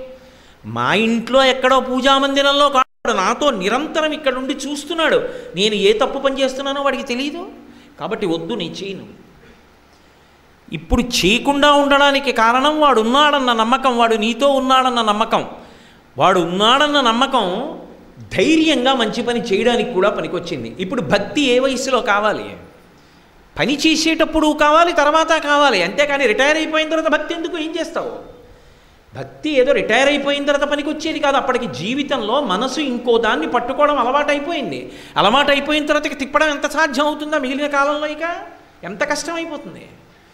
అంత సాధన ప్రారంభం చేస్తే చిట్ట చివరి ఊపిరి ధన్యచింత అయితే, ధన్యచింత చేత ఉత్తమమైనటువంటి లోకాలకు వెళ్ళిపోతావు. అప్పుడు ఈ శరీరంతో వచ్చినందుకు తరించావు. ఇప్పుడు తరించడానికి ఇది కారణమైందా, మనసు కారణమైందా? మనసు కారణమైంది. మనసు లొంగకపోతే అంత ప్రమాదానికి వస్తుంది. ధన్యచింత చిట్ట చివరిది ఉంటుంది, శుక్లచింత. అది ఈశ్వరుడు జ్ఞానాన్ని అనుగ్రహిస్తే, జ్ఞానం అంటే ఏదో డిగ్రీలు చదువుకుంటే వచ్చిన జ్ఞానం అని కాదు నా ఉద్దేశం. ఆత్మ అనుభవంగా నిలబడిన నాడు శరీరం పడిపోతున్నా సరే తాను సాక్షి మాత్రంగా చూస్తూ తాను శరీరము కన్నా భిన్నము అని పడిపోతున్న శరీరాన్ని సాక్షిగా చూస్తాడు. కంట్లో నలక పడితే కంట్లో నలక పడిందని కన్ను కాదు చూస్తున్నది, వేరొకటి చూస్తోంది. ఈ కన్ను చూడలేకపోతోంది. కంట్లో నలక పడిందని చూసినది ఏది ఉన్నదో అది నేనని తెలుసుకుని పడిపోతున్న శరీరాన్ని, కంటిలో నలక వలన బాధపడుతున్న కంటిని చూసినట్టు పడిపోతున్న శరీరాన్ని చూస్తూ సాక్షిగా తాను నిలబడిపోతాడు. నిలబడిపోయాడు కాబట్టి ఇక మళ్ళీ రావలసిన అవసరం లేని పునరావృత్తి రహిత శాశ్వత శివసాయుజ్య స్థితిని పొందుతాడు. అది చిట్ట చివరి ప్రయోజనం. బాగా పై స్థాయి శుక్లచింత. అది ఎక్కడి నుంచి వచ్చింది? మనసు సాధన చేత చివరి స్థితి. ఈశ్వరుడి గురించి ప్రయత్నించి ప్రయత్నించి ప్రయత్నించి సముద్రపు లోతు కనుక్కోవడానికి మొదలుపెట్టినటువంటి ప్రయాణంతో వెడుతున్నటువంటి ఉప్పు బొమ్మ సముద్రంలో కరిగిపోయినట్టు ఈశ్వరుడి గురించి ధ్యానం చేసి చేసి చేసి చేసి ఈశ్వరుడు యందు లయమైపోయిన మనస్సు సాక్షిగా మారిపోతుంది. తాను ఆత్మని అనుభవంలోకి తెచ్చుకొని అద్వైతానుభూతిని పొందుతాడు. ఇక రెండవది లేదు, ఆ ఒక్కటే. ఈ స్థితి కలగాలి అంటే నువ్వు ఏమవ్వాలనుకుంటున్నావు అన్నదానికి ఏది ప్రబలమైన ఉపకరణము? మనస్సు ఒక్కటే. ఆ మనసు కానీ నీకు లొంగిందా, నువ్వు దానికి ప్రీతిని అంకురింపచేశావా భగవంతుని యందు, తరించిపోయావు. అదొక్కటి వదిలేసి మిగిలినవి ఏవి పట్టుకున్నా అవి ఏవి రక్షకత్వములు కావు. ఇక్కడా రక్షణ కాదు, అక్కడా రక్షణ కాదు. తనని తాను పాడు చేసుకున్నాడు, ఇక్కడ జీవుణ్ణి పాడు చేసుకున్నాడు. ఉత్తర జన్మల్లోకి జీవుణ్ణి తీసుకెళ్ళి ఏదో ఒక తిర్యక్ శరీరంలో ప్రవేశపెట్టాడు. ఎందుకని? మనసు నిలబెట్టలేదు. అయితే మీరు నన్ను ఒక మాట అడగచ్చు, ఏమండి మీరు చెప్పడం చాలా బాగుంది, మంచిదే, కానీ మాకు అదే బలహీనత. మీకేమి, మీరు ప్రాజ్ఞులు, మీరు నిలబెట్టగలరు. అసలు నేను చెప్తున్నాను కానీ మీరు అందరూ అలా నిలబెట్టగలిగిన వారే. నా బోటిగాడు ఎవడో నిలబెట్టలేడు. మరి నిలబెట్టలేము అని తెలిసిపోతోంది, మనసు నిలబట్టలేదు. దేని మీదకి వెళ్ళకూడదో దాని మీదకే వెళుతోంది. మరప్పుడు మనసుని నిలబెట్టలేకపోతే ఎవరితో చెప్పాలి ఈ విషయం?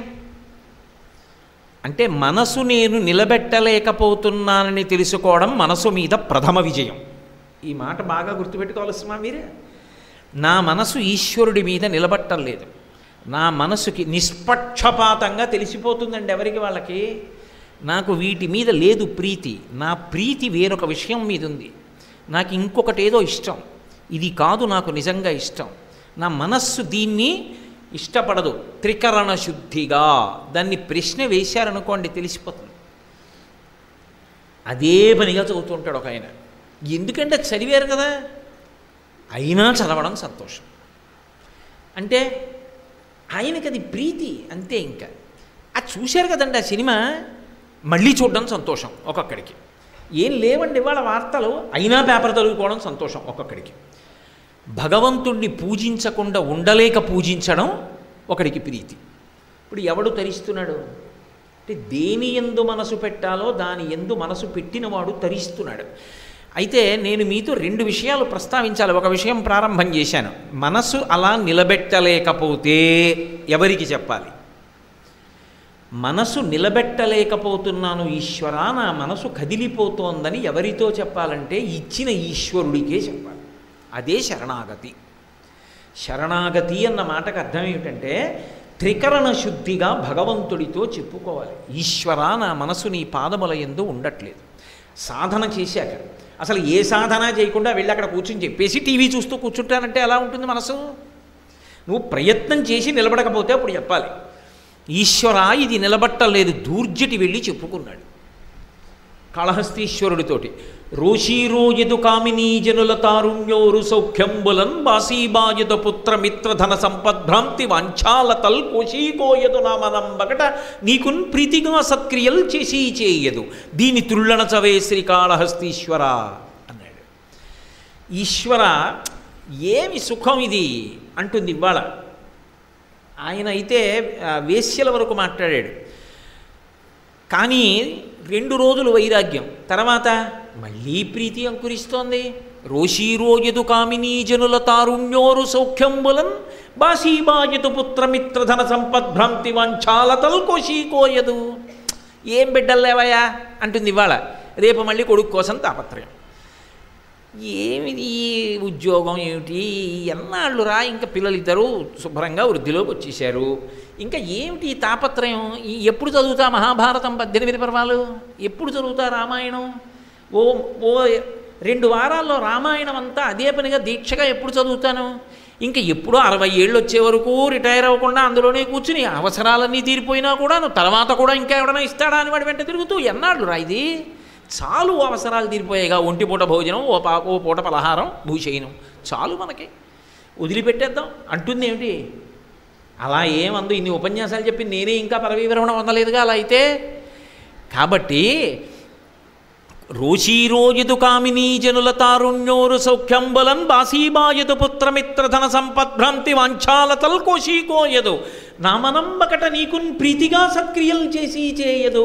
ఒకరోజు పూజ చేస్తుంటే అబ్బా ఎంత సంతోషంగా చేస్తుందో దాని సాధ్యం కూలిపోను. రెండో రోజు ఇలా ఇలా చూస్తూనే ఉంటుంది, ఏమిటో గుర్తు తెచ్చుకుంటుంది, ఎక్కడికో వెళ్ళిపోవాలి, ఎవరో వచ్చేస్తారు, ఏమిటో తాపత్రయం. దానికి తగ్గట్టు లోకం కూడా అలాగే ఉంటుంది. ఎవడైనా భగవత్ సంబంధం ఇంత ఉంది అంటే వాడి ఇంటికి వచ్చేస్తానని అడిగేవాళ్ళు ఎంతమంది ఉంటారు. పోని వాడి ప్రారంధం ఏదో చదువుకుంటాడు, ఏదో పూజ చేసుకుంటాడు, ఎందుకు లేరా వాడి ఇంటికి వదిలేస్తారా? అందరూ వాడింటికే పెడతానని అడుగుతారు. వాడికో చదువుకోవడానికి ఉండదు, వాడికో పూజ చేసుకోవడానికి ఉండదు. ఇన్ని ప్రతిబంధకాలు దాటవలసి ఉంటుంది. కాలం ఆగుతుందా మన కోసం? పోతూ ఉంటుంది. కాబట్టి ఈశ్వర ఇవాళ ప్రీతిగా పూజ చేసింది, రేపు పూజ చేయదు. ఎలా? ఇది ఎవరికి చెప్పాడు? పక్కింటి ఆయనకి చెప్పలేదు, కాళహస్తీశ్వరుడికి చెప్పాడు. నీకున్ ప్రీతిగా సత్క్రియలు చేసి చేయదు, దీని త్రుళ్ళణచవే శ్రీకాళహస్తీశ్వర, దీని త్రుళ్ళణుచు అన్నాడు. ఇప్పుడు ఈశ్వరుడు జోక్యం చేసుకుంటాడు, అది శరణాగతి అంటారు.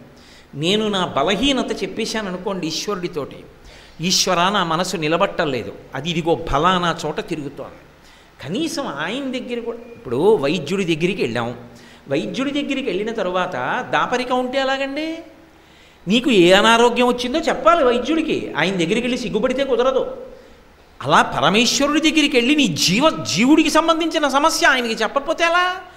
ఈశ్వర ఇదిగో డబ్బు మీద వ్యామోహం వదలటం లేదు, పిల్లల మీద వ్యామోహం వదలటం లేదు, ఈశ్వర నిజం చెప్తున్నాను, ఇదిగో నాకు ఈ బలహీనతలు ఉన్నాయి, ఈ బలహీనత మీదకు పోతోంది మనసు, ఈశ్వర ఎలా నిలబడుతుంది? ఎప్పటికి రక్షిస్తావు? ఈశ్వర నా మనసుకి ఈ బలహీనతలు పోగొట్టి నీ పాదముల యందు నిలబడేటట్టు చెయ్యవయ్యా అని నిజంగా వెళ్ళి ఎవడు ఆయనతో చెప్పుకున్నాడో వాడు శరణాగతి చేసినవాడు, వాడు మొట్టమొదటి వరుసలో పైకెక్కేస్తాడు. నేను తరచుగా చెప్తుంటాను ఒక ఉపమానం, అలా ఎలా కుదురుతుంది అన్నదానికి. మహారాజు యుద్ధం చేస్తున్నాడు, చుట్టూ చతురంగ బలాలు ఉన్నాయి. యుద్ధం చేస్తూ పెద్ద భద్రగజం మీద కూర్చుని ఉన్నాడు. ఇలా చూశాడో సైనికుడు కనబడ్డాడు. వాడి వంక తిరిగి, విరే రాత్రి 9 గంటలకి ఇవాళ నేను శిబిరంలో విశ్రాంతి తీసుకుంటుండగా వచ్చి కలు అన్నాడు.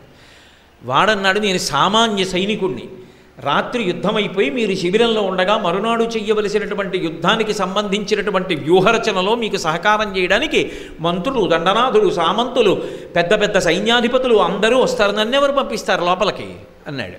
ఇదిగో ఈ ఉంగరం పట్టుకో అని తీసి ఇలా విసిరాడు. నువ్వు రావక్కర్లేదు, నా దగ్గరికి వస్తానని అడక్కు, ఈ ఉంగరం పట్టుకుని నా శిబిరం దగ్గర అటు ఇటు తిరుగుతుండు, వాళ్ళే తీసుకొస్తారు. చూశాడు ఇలా, అది రాజుగారి ఉంగరం కాదు, శత్రురాజు గారి ఉంగరం. అయ్య బాబోయ్ ఇది మీ ఉంగరం కాదన్నాడు. అలా పెట్టుకో అన్నాడు. జేబులో పడేసుకున్నాడు. రాత్రి 9 అయింది, వెళ్ళాడు రాజుగారి శిబిరం దగ్గర అటు ఇటు తిరుగుతున్నాడు. సైన్యాధిపతి వచ్చాడు, నీకేం పనిరా ఇక్కడ అని అడిగాడు. ఏమీ చెప్పొద్దన్నాడు కదా రాజు, ఏమీ చెప్పలేదు. వీడు రాత్రి ఎందుకు రాజుగారి శిబిరం దగ్గర తిరుగుతున్నాడు, ఇలా ఏం మాట్లాడటం, వీడి జేబులు వెతకండి అన్నాడు. శత్రురాజు ఉంగరం బయటపడింది. అమ్మమ్మమ్మమ్మమ్మ, వీడిదో పెద్ద కుట్ర చేశాడు. వీడిని ముందు లోపలికి తీసుకెడితే నాకు పదోన్నతి వస్తుంది, ముందు రెక్కలు విరిచి కట్టి లోపలికి తీసుకెళ్తారు రాజుగారి దగ్గరికి. మహారాజా వీడు శత్రురాజు ఉంగరం పట్టుకుని రాత్రి 9 గంటలకి మీ శిబిరం పక్కన తిరుగుతున్నాడు, పట్టుకున్నాం, మీరు బయటికి వెళ్ళండి నేను చూస్తానన్నాడు. రాజే వచ్చి కట్లు విప్పి కూర్చోరా, నీతో మాట్లాడాలి. చూసావా నా ఉంగరం ఉంటే చాలామంది ఉన్నారు, అసలు శత్రురాజు ఉంగరం నీ దగ్గర ఉంది కాబట్టి ముందు వచ్చేసావు లోపలికన్నాడు. మనసు విషయముల యందు తిరుగుతున్నప్పుడు చాలా బాగుందండి, అలా ఉండడమే బాగుందండి, అలా ఉండడమే బాగుందండి అంటే ఎప్పటికీ ఈశ్వరుడి దగ్గరికి వెళ్ళలేదు. నిజంగా అది శత్రుత్వం వహిస్తోంది మనసు, అలా తిరగడం మంచిది కాదు, భగవంతుడి యందు ఇది నిలబట్టలేదు, ఎంతకాలం ఉంటానో తెలియదు, నిత్యమా జీవితము నీటిపై బుగ్గ, పాడైపోతోంది జన్మ, కాబట్టి నేను ఈశ్వరుడికి చెప్పుకోవాలనుకొని నువ్వు అది శత్రువై పాడు చేస్తోందని నువ్వు నిగ్రహించలేకపోతున్నావని ఈ విషయాన్ని ఈశ్వరుడికి చెప్తే దానికి శరణాగతి అని పేరు. ఇప్పుడు ఈశ్వరుడు జోక్యం చేసుకుని మనసుని మారుస్తాడు, మార్చి తన యందు మనసుండేటట్టుగా తాను అనుగ్రహిస్తాడు. అందుకే శరణాగతి తత్వం అంత గొప్పదై కూర్చుంది. జ్ఞాన మార్గంలో నయ్యితి నయ్యితి నయ్యితి నయ్యితి ఎక్కడికి వెడుతుందో శరణాగతి అక్కడికే వెడుతుంది. కాబట్టి ఇప్పుడు ఆ మనసు అనేటటువంటిది నిలబడకపోతే ఇన్ని ప్రమాదాలు వచ్చి చేరిపోతాయి అక్కడ. అందుకే శంకరాచార్యుల వారు శివానందలహరి చేస్తూ ఈ మనసు గురించి ఒక పరమాద్భుతమైన శ్లోకం ఇచ్చారు. శరణాగతి అంటే ఆయన ఏదో నా మనసు మాట వింటలేదయా అలా చెప్పలేదు, చాలా చమత్కారంగా చెప్పారు. ఏదో తన దగ్గర చాలా గొప్ప వస్తువు ఒకటి ఉందని, అది పరమశివుడికి కావలసిందని, పోన్లే నువ్వు తీసుకో అని చాలా గడుసుగా చెప్పాడంటారు చూసారా, అంత గడసరితనంతో చెప్పారు ఆయన. ఏదో వెనకటికి నేను షేరు శనగపప్పు పట్టుకొస్తాను వేయించింది, నువ్వు షేరు ఊకట్రా, ఇద్దరం కలుపుకుని పంచుకుని సగం సగం ఊదుకు తిందాం అన్నట్టు. వీడు ఊక తేకపోతే ఏడు, కలపకపోతే ఏంటి, అదో గడసరితనం, వీడు ఏదో తెచ్చినట్టు అంత గడిసరితనంగా మాట్లాడారు శంకరాచార్యులు వారు. ఆయన అన్నారు, కళ్యాణినం సరసచిత్ర గతిం సవేగం సర్వేంగితజ్ఞమనఘం ధ్రువలక్షణాఢ్యం చేతస్తురంగమదిరుహ్య చరస్మరారే నేత సమస్త లోకాం వృషభాధిరూఢా అన్నారు. ఈశ్వర వృషభాధిరూఢ ఆయన పిలిస్తే అంత గొప్పగా ఉంటుంది. ఓ ఎద్దునెక్కి తిరిగేవాడా అని పిలిచారు. ఎద్దునెక్కి తిరిగేవాడా అంటే ఎప్పటిదా ఎద్దు, ఏమో చాలా పెద్దదైపోయింది కదూ. నువ్వు చూస్తే నేత సమస్త జగతాం, అన్ని లోకాలకి నేతవి, నాయకుడివి, కాబట్టి అన్ని చోట్లకి వెళ్ళాలా వద్దా నువ్వు. నీ వాహనం చూస్తే మహాముసలిదైపోయినటువంటి ఎద్దు, పాపం ఇది ఏం తీసుకెడుతుందయా, దాన్ని ఎందుకు అలా పీడించేస్తావు, పెద్దదైపోయింది వదిలేయచ్చుగా. మరి వదిలేస్తే మంచి వాహనం దొరకద్దా అంటావేమో శివా. ఓ మంచి గుర్రం ఒకటి నా దగ్గర ఉంది, కళ్యాణినం. ఆ గుర్రం కళ్యాణి జాతికి చెందిన గుర్రం. కళ్యాణి జాతికి చెందినటువంటి గుర్రం బహుభంగిమల నడుస్తుంది, మంచి లక్షణములు కలిగి ఉంటుంది. దాని మీద ఎవరు అధిరోహిస్తాడో వాణ్ణి సర్వకాలముల యందు రక్షించి శుభాలిస్తుంది. అటువంటి జాతి గుర్రాన్ని కళ్యాణి గుర్రం అంటారు. కాబట్టి కళ్యాణినం సరసచిత్రగతిం, గుర్రం ఏదో మామూలుగా దౌడు తీసి వెళ్ళిపోవడం ఒకటే కాదు, అది సర్వేంగితజ్ఞమనఘం అంటారు. ఇతరుల యొక్క అభిప్రాయాన్ని తెలుసుకోగలిగినదై ఉండాలి. ఉన్నాయి గుర్రాలు అటువంటివి. ఒక్కొక్క గుర్రం మహారాజు దాని మీద కూర్చుని యుద్ధానికి వెడితే స్పృహ తప్పిపోయినటువంటి రాజుని శత్రువులకి దొరకకుండా కోటలోకి తీసుకొచ్చిన గుర్రాలు ఉన్నాయి. ఒకప్పుడు రాణాప్రతాప్ సింగ్ చేతక్కని గుర్రం ఎక్కి తిరుగుతుండేవాడు. శత్రువుల చేతిలో కత్తి దెబ్బ తిని స్పృహ తప్పి గుర్రం మీద పడిపోతే అది రకరకాల విన్యాసాలు చేసి పైన ఉన్నటువంటి స్పృహ తప్పిపోయిన రాజు కింద పడకుండా కాపాడుకుంటూ వీపు కదుపుతూ శత్రువులకి చిక్కకుండా దూకుతూ పరిగెత్తుకుంటూ కోటలోకి తెచ్చి రాణాప్రతాప్ సింగ్ని కాపాడింది. ఆ చేతక్కన్న పేరుని బజాజ్ స్కూటర్ కంపెనీ వాడుకుంది కూడా స్కూటర్కి. కాబట్టి కళ్యాణినం, నా దగ్గర ఓ మంచి గుర్రం ఉంది, వెనక్కి రండి. కళ్యాణినం సరసచిత్ర గతిం, అది బహుభంగిమల తిరుగుతుంది, రెండు కాళ్ళు ఎత్తుతుంది, దూకుతుంది, పరిగెడుతుంది, రౌతి ఎలా కోరుకున్నాడో అలా వెడుతుంది. సరసచిత్ర గతిం సవేగం, మంచి వేగంగా వెడుతుంది. దాని వేగం ఇంకా చెప్పడానికి సాధ్యం కాదు, అంత వేగంగా వెళ్ళిపోతుంది. సర్వేంగితజ్ఞ, అందరి యొక్క మనసుని తెలుసుకుంటుంది. కన్నులకి మూసేసి ఇలా డొప్పలు కట్టేసినా అది అన్నీ తెలుసుకుంటుంది. సర్వేంగితజ్ఞమనఘం, అది మంచి నిశ్చయాత్మకమైనటువంటి బుద్ధితో ఉంటుంది, నిర్దుష్టమైన బుద్ధితో ఉంటుంది. అనఘం ధ్రువలక్షణాఢ్యం, దానికి సుడులు అవి ఎలా ఉండాలో అలా ఉంటాయి, అంత మంచి గుర్రం. ధ్రువలక్షణాఢ్యం చేతస్తురంగమదిరుహ్య చరస్మరారే, స్మరారే అంటే స్మరణలు చేసేది మనస్సు, మనసిజ అని మన్మధుడికి పేరు. మన్మధుడిని చంపినవాడు పరమశివుడు ముర, అందుకని స్మరారే. ఓ శివ, నువ్వు ఈ గుర్రం ఎక్కి వెళ్ళు. ఏమిటా గుర్రం? చేతస్తురంగ, నా మనస్సన్న గుర్రం. ఈ మనసన్న గుర్రం ఉందే, ఇది అస్తమానం ఎటో పోతుంటుంది వేగంగా, అందువల్ల పూజ చేద్దామంటే అక్కడ ఉండదు, ఎక్కడికో పోతుంది. ఓ రామాయణం చదువుదామంటే ఇలా చదువుతుంటుంది, కళ్ళు చదివేస్తుంటే ఇది ఎక్కడికో పోతుంది. ప్రవచనం వినడానికి వస్తుంది, పాపం తప్పేం లేదు, ప్రవచనం విందామనే వస్తారు, కానీ ఎక్కడికో పోతుంది. కాబట్టి ఇది ఎంత వేగంగా వెళ్ళిపోతుందో అలాగని దీన్ని కానీ సరిగ్గా దిద్దుకోవడం వచ్చిందా, నువ్వు ఎక్కడో కూర్చున్నా రామాయణమే గుర్తు తెచ్చుకుంటుంది, మళ్ళీ వెనక్కి వస్తుంది. అది దానికి ఉన్న చమత్కారం. మీరు పట్టుకున్నారో లేదో, దాన్ని మీరు రౌతుని బట్టి గుర్రం, మీరు దాన్ని సక్రమంగా వాడుకోవడం వచ్చిందనుకోండి, మీరు వెళ్ళి రైతు బజారులో కూరలు కొంటున్నా సరే, మీరు ఆ కూరలు ఆకుకూరలు చూస్తుంటే కావ్యకంఠ గణపతి ముని చేసినటువంటి ఉమాసహస్రం జ్ఞాపకానికి వస్తుంది. మీరు అలా వచ్చేస్తూ పెద్ద చెట్టు కనబడితే నమో వృక్షేభ్యో హరికేశాయో పవీతినే పుష్టానాం పతయే నమో నమో అని రుద్రాధ్యాయం గుర్తొస్తుంది. ఎవరో పిల్లలు అక్కడ ఆడుకుంటున్నారు, ఆడుకుంటూ ఉంటే క్రీడాచ మే మోదచ్చ మే జనిష్యమానంచ మే సూక్తంచ మే సుకృతంచ మే అని పిల్లల ఆటలలో ఉన్న ఆనందం అంతా రుద్రాధ్యాయంగా వేదపరంగా జ్ఞాపకానికి వస్తుంది.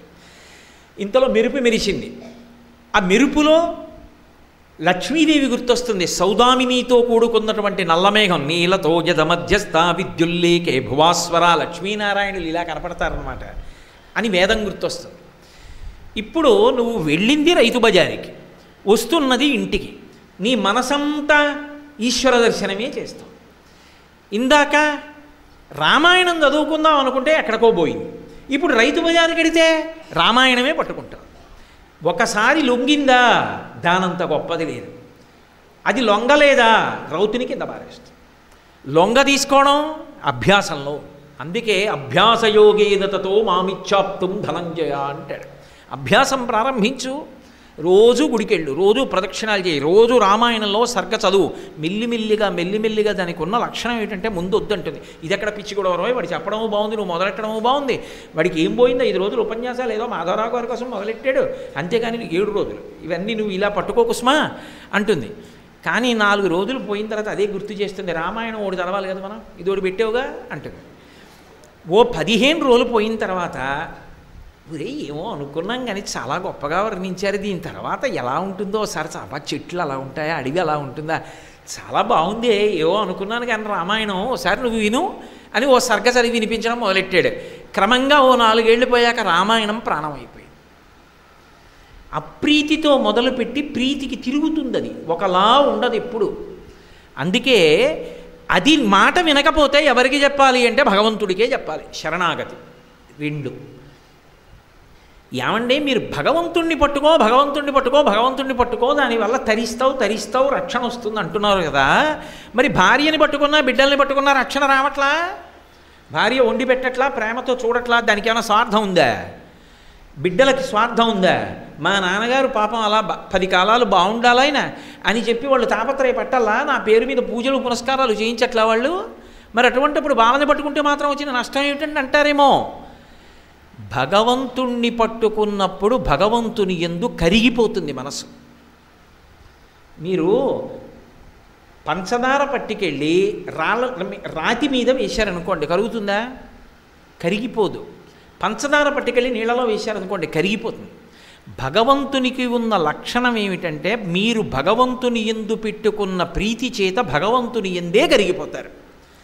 మిగిలిన వేటి యందు పెట్టుకున్న ప్రీతి చేత మీరు ఆ వాళ్ళలో కరిగిపోవడం అన్నది ఉండదు. ఇక ఎంతకీ వేరుగానే ఉంటారు. అది కామముగా నిలబడిపోతుంది, వాళ్ళ మీద ప్రీతిగా నిలబడిపోతుంది.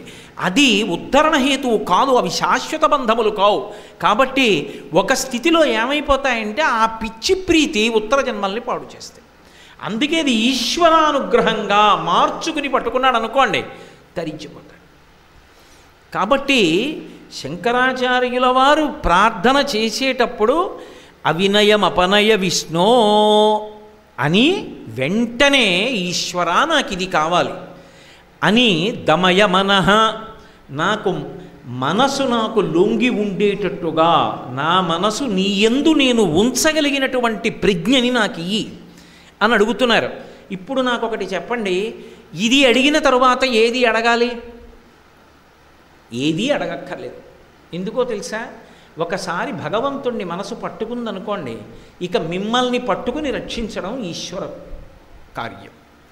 పాండవులు భగవంతుణ్ణి పట్టుకున్నారు. ఇప్పుడు పాండవుల్ని పట్టుకుని ఎవరు రక్షించారు? కృష్ణుడు రక్షించాడు. ఆఖరికి ఎంత రక్షించాడంటే యుద్ధం అంతా అయిపోయిన తర్వాత ఇక ఈ రథంతో అవసరం లేదు అనుకున్న స్థితిలో అర్జునుడిని ఎక్కించుకుని దూరంగా నదీ తీరానికి తీసుకెళ్ళాడు కృష్ణుడు. తీసుకెళ్ళి వెనక్కి తిరిగి అర్జునుడితో అన్నాడు, బావా నీకు సంబంధించిన కత్తులు, గదలు, బాణాలు, తూణీరాలు ఇలాంటివి ఏమైనా ఉంటే అన్నీ తీసుకుని మళ్ళీ బావా అందులో వదిలిపెట్టేశాను, ముఖ్యమైనదోటి అనకుండా అన్నీ సర్దేసుకుని దిగిపోయి దూరంగా వెళ్ళిపో అన్నాడు. అది గురువుగారి మాట మీద గురంటే. ఎందుకు బావా అని అడగలేదు అర్జునుడు. కృష్ణుడు చెప్పాడు, మూట కట్టుకుని వెళ్ళిపోయాడు. దూరంగా వెళ్ళి నించున్నాడు. ఇలా పైకి చూసి పతాకం మీద ఉన్న హనుమతో అన్నారు, హనుమ మీరు బయలుదేరండి. హనుమ పతాకాన్ని విడిచిపెట్టి వెళ్ళిపోయారు. కృష్ణ పరమాత్మ ఒకసారి రథం వంక చుట్టూ చూసి ఒక్క దూకేశారు దూరంగా. ఆయన ఇలా దూకేగానే రథం భగ్ భగ్గున కాలిపోయి. ఇప్పుడు అడిగాడు అర్జునుడు, బావా అదేమిటి రథం అలా భగ్గున కాలిపోయింది అని అడిగాడు. అడిగితే కృష్ణుడు అన్నాడు, బావా ఈ రథం ఎప్పుడో కాలిపోయింది. భీష్మద్రోణాది మహావీరులు ప్రయోగించినటువంటి అస్త్రముల ధాటికి రథం కాలిపోతే లోపల నువ్వున్నామని కాపాడాను ఇంతకాలం. ఇప్పుడు అయిపోయిందిగా ప్రయోజనం, కురుక్షేత్ర సంగ్రామం అయిపోయిందిగా, నీకు సామ్రాజ్యం వచ్చేసిందిగా, అందుకని అది కాలిపోవడానికి అనుమతించాను బావా అన్నాడు. ఇది చెప్పి కాపాడా? ఆయన యందు నువ్వు ప్రేమ పెట్టుకున్నావు, ఇక నీ యోగక్షేమములు చూడడం ఆయన కర్తవ్యం. ఆయన చూసుకుంటాడు, తన వస్తువుని తాను చూసుకుంటాడు. అసలు భక్తి అన్న మాటకి సాధన అన్న మాటకి అర్థం ఎక్కడుంది అంటే అసలు మనసుని నిగ్రహించడమే. ఒక మనుష్య జన్మ పరమ ప్రయోజనమేది, నీ మనసుని నువ్వు నిగ్రహించగలిగావా? అదొక్కటి చేత కాలేదు, ఆ జన్మ విఫలమైపోయిందంటే మిగిలినవి మీరు ఎన్ని చెప్పండి, అవన్నీ కూడా జీవుడికి ఉద్ధారకములు అని నిర్ధారించడం చాలా కష్టం. అవి ఏమో ఏ రూపంగా ఆకరణ పట్టుకుంటాడో తెలియదు. అందుకే నీ మనసుని నువ్వు ఈశ్వర పాదముల దగ్గర పెట్టడం అనేటటువంటిది నేర్చుకోగలిగావా, కృతకృత్యుడవైపోయావు. దీనికి ప్రయత్నం చేయడం నేర్చుకో. అందుకే కమలాక్షు నర్చించు కరములు కరములు, శ్రీనాథు వర్ణించు జిహ్వ జిహ్వ, సురరక్షకుని చూచు చుట్కులు చుట్కులు, శేషసాయికి బ్రొక్కు శిరము శిరము, విష్ణునాకర్ణించు వీనులు వీనులు, మధువైరిదవిలి నమనము మనము, భగవంతు వలగును పదములు పదములు, పురుషోత్తముని మీది బుద్ధి బుద్ధి, దేవదేవుని చింతించు దినము దినము, చక్రహస్తుని ప్రకటించు చదువు చదువు, కుంభినీదవు చెప్పెడి గురుడు గురుడు, తండ్రి హరిజేరుమని ఎడి తండ్రి తండ్రి. అసలు ఇదొకటి జీవితంలో ఉండాలరా, ఇది లేకపోతే మనం పాడైపోతామన్న విషయం నాబోటిగాళ్ళకి తెలియనప్పుడు అసలు ఆ ప్రార్థన చదివితే, ఓ ఈశ్వరుణ్ణి నేను ఇమ్మని అడగవలసింది ఇదే, ఇది చేత కాక అక్కర్లేనివన్నీ అడిగానా? అసలు నేనంటూ అడిగితే రెండో కోరిక ఇదే అడగాలి. ఇన్నాళ్ళు నా జీవితం గడిచిపోయిందా ఇది అడగకుండా? ఎంత ఆశ్చర్యకరమైన విషయం, ఎంత అద్భుతమైన విషయాన్ని మహాత్ములు జగద్గురువులు శంకర భగవత్పాదులు ప్రతిపాదిస్తున్నారు. కాబట్టి అవినయమపనయ విష్ణో దమయ మనః శమయ విషయ మృగతృష్ణాం. ఆ పక్కనే ఆయన అంటారు, ఈశ్వర శమయ విషయ మృగతృష్ణాం, నాకు శమమును ప్రసాదించు. నేను ఇందాక అన్నాను కదా, దమము అంటే మనో సంబంధం, అది దాంతినిస్తుంది. శమము ఇంద్రియ సంబంధం, అది శాంతినిస్తుంది. శాంతినిచ్చుట అంటే తిన్నగా మనసుని మీరు నిగ్రహించలేకపోతున్నారు అనుకోండి, అది సంకల్ప వికల్ప సంఘాతం. దాన్ని నియంత్రించలేకపోతున్నారు, అది పట్టు పట్టలేదు. పడకపోతే ఏం చేయాలంటే ఇంకొక మార్గంలో ప్రయత్నం చేయాలి. ఆ రెండో మార్గం ఏమిటి అంటే దాన్ని శమదమాదులలో శమమును పొందుట అంటారు, అంటే ఇంద్రియములను నిగ్రహించుట. ఇప్పుడు ఏదైనా చాలా క్రూరమైన ప్రాణి ఉందనుకోండి, అది మీద పడిపోకుండా లొంగ తీసుకోవాలి అంటే మేత తగ్గించేస్తారు ముందు. ఇప్పుడు ఒక పులి ఉందనుకోండి, దానికి కడుపు నిండా పెట్టేసి తీసుకురారు, సర్కస్లోకి తీసుకొచ్చేటప్పుడు డొక్క మార్చేసి ఉంచుతారు. శరీరం బలహీనపడి ఉండాలి, లేకపోతే దాన్ని అదుపు చేయడం కష్టం. అంత బలంతో అది వర్ధిల్లితే 10 మందిలోకి మీరు దాన్ని తీసుకురాలేరు. అందుకే యోగి ఏం చెయ్యవలసి ఉంటుందంటే, సాధకుడు ఏం చెయ్యవలసి ఉంటుందంటే ఇంద్రియములకు వేసేటటువంటి మేతని తగ్గించవలసి ఉంటుంది. ఇది శమం అంటారు. ప్రయత్నపూర్వకంగా ఇంద్రియముల యొక్క ఉద్ధతిని, దాని యొక్క అలజడిని, అది పేట్రీగిపోతున్న విధానాన్ని చూస్తాడు. మనసుతో కలిసి పనిచేస్తుంటాయి ఇంద్రియాలు. అది షట్పది, 5 ఇంద్రియాలు మనస్సు, దీని మీదే పెడుతుంటుంది ప్రార్థన అంతా. అందుకే మదీయే వదన సరోజే అంటారు శంకరులు. ఇప్పుడు కన్ను చూడకూడనిది ఏదుందో అది కనబడినప్పుడే బాగా ఆగిపోతుంది. మీరు గమనించండి, మనుష్యునకు ఉండేటటువంటి బలహీనత ఏది అంటే విహిత కర్మాచరణమునందు అనురక్తి కన్నా నిషిద్ధ కర్మాచరణమునందు ఉత్సాహం ఎక్కువ. ఏమయ్యా రోజు 5 గంటలకి స్నానం చెయ్యి ఓ నెల్లాళ్ళు అన్నాను అనుకోండి, ఏదో తెల్లవారకట 5 గంటలకు లేచి మొత్తం మీద స్నానం చేసేస్తాడు, పెద్ద కష్టం కాదు. ఏమయ్యో 5 గంటలకి స్నానం చేసేటప్పుడు మొదటి చెంబు పోసుకునేటప్పుడు మాత్రం కోతి గుర్తు రాకూడదు అన్నాను అనుకోండి, అదే గుర్తొస్తుంది. ఇది చెయ్యవద్దు అని ఏదంటానో ఆ చెయ్యవద్దని ఎందుకన్నాడు అది తెలుసుకోవాలని కుతూహలం. రామాయణం చదవండి అని చెప్తే చదవడం కన్నా చదవకూడనివి ఏముంటాయో అవి చదవడం మీద సంతోషం ఎక్కువ.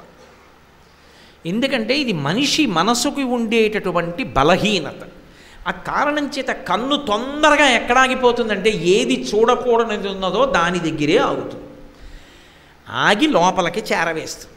వేస్తే మనసు కదిలిపోతుంది రజోగుణ తమో గుణంతో. ముక్కు ఏది వాసన చూడకూడదో దాన్ని వాసన చూసి లోపలికి పంపుతుంది. దాని యొక్క ఉద్ధతికి మనసు కదిలిపోతుంది. నాలుక ఏది ఎలా తినకూడదో దాన్ని అలా తినడానికే ఉత్సాహాన్ని పొంది లోపలికి పంపుతుంది. మనసు కదిలిపోతుంది. మనసు తిన్న దాంట్లో 6వ వంతండి అది సూక్ష్మ శరీరం, అది కదులుతుంది మళ్ళీ ఉద్వేగంతో. ఏది ముట్టుకోకూడదో ఒకసారి ముట్టుకుంటాడు, ముట్టుకోగానే మనసు ఉద్వేగాన్ని పొందుతుంది. ఉద్వేగాన్ని పొందగానే మనసు కదిలిపోతుంది. రజోగుణ తమో గుణాలతో సంక్రమిస్తాయి. ఏది వాసన చూడకూడదో దాన్ని వాసన చూస్తాడు, మనసు ఉత్సాహం పొందుతుంది. మళ్ళీ రజోగుణ తమో గుణాలు అంటుకుంటాయి. ఇప్పుడు ఇంద్రియముల వలన మనస్సు కదిలిపోతూ ఉంటుంది.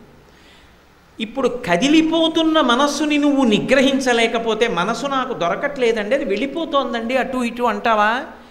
ఇంద్రియములకు మేత పెట్టడం తగ్గించు. ఒకేసారి గాంధీ గారు తాపత్రయపడ్డారు మహానుభావుడు. ఏదో 3 కోతుల బొమ్మలు పెట్టి చెడు వినవద్దు, చెడు చూడొద్దు, చెడు మాట్లాడద్దు అని. అలా మేత తగ్గించమంది శాస్త్రం. అంటే ఈ కంటితో చూడడం ప్రారంభం చేస్తే రాత్రి పడుకోబోయే ముందు ఒకసారి విచారణ చేస్తాను. ఇవాళ ఈ కంటితో ఎన్ని చూడకూడనివి చూశావు, కొన్ని చూడక తప్పలేదు చూశావు, నీ ప్రయత్నం లేదు, మనసు కదిలింది, సంతోషం. నీ ప్రయత్నంతో చూడడం మానేశావా లేదా? కొన్ని కనీసం నీ కంటికి కనపడకూడదు ఏదో కనపడింది, తల తిప్పేసి నేను చూడను అని పక్కకి వెళ్ళిపోయావా? చూడు చూడు చూడు చూడు అంటుంది అప్పుడే మనసు. నే చూడనని బిగదీసుకుని వెళ్ళిపోయావా? కనీసం మేత తగ్గించేసావా కంటికి? అలా చూడడం ఆపినందుకు తిరగబడుతుంది. దానికి ఉన్న సంస్కారం అది పూర్వం అలవాటు అయిపోయింది. వాడు చెప్పడం బాగుంది, నువ్వు వినడం బాగుంది, మళ్ళీ కనపడుతుంది ఏమిటి, చూడబోయ్ చూడబోయ్ చూడబోయ్ అంటుంది. ఒక్కనాటికి చూడండి, దీనివల్లే పాడైపోయానని చెప్పాడు నిన్న. నాకు నమ్మకం కుదిరింది, చూడండి నీ మాట వినడం మానేస్తున్నాను, అన్నీ కుదరవు ఇక నుంచి, ఇక మారుతున్నాను ఇవాళ నుంచి అన్నాడు. కాబట్టి ఇప్పుడు కంటికి మేత తగ్గించాడు. చూడకూడనివి చూడడం, చూడవలసినవి చూస్తాడు. నీకు ఇష్టం ఉండని లేకపోని రోజు ఓసారి ఆలయ గోపురం చూడవలసిందే. నీకు ఇష్టం ఉండని మాని రామాయణం పుస్తకాలన్నిటి దగ్గరికి వెళ్ళి నువ్వు ఓసారి ఇలా చేత్తో ముట్టుకుని నమస్కారం పెట్టవలసిందే. నీకు ఇష్టం ఉండని లేకపోని నువ్వు పూజా మందిరంలోకి వెళ్ళవలసిందే. నువ్వు మొదలు పెట్టవలసిందే, తప్పదు. ఇది నువ్వు ప్రారంభం చెయ్యాలి. నీకు మేత తగ్గిస్తున్నాను. ఇప్పుడు మందు వేస్తున్నాడు, పద్యం పెడుతున్నాడు, 2 చేస్తున్నాడు. కంటిని అరికట్టాడు. ఇది శమము అంటారు. బాహ్యేంద్రియములను అంతరింద్రియములను అరికట్టడం మొదలు పెడతాడు.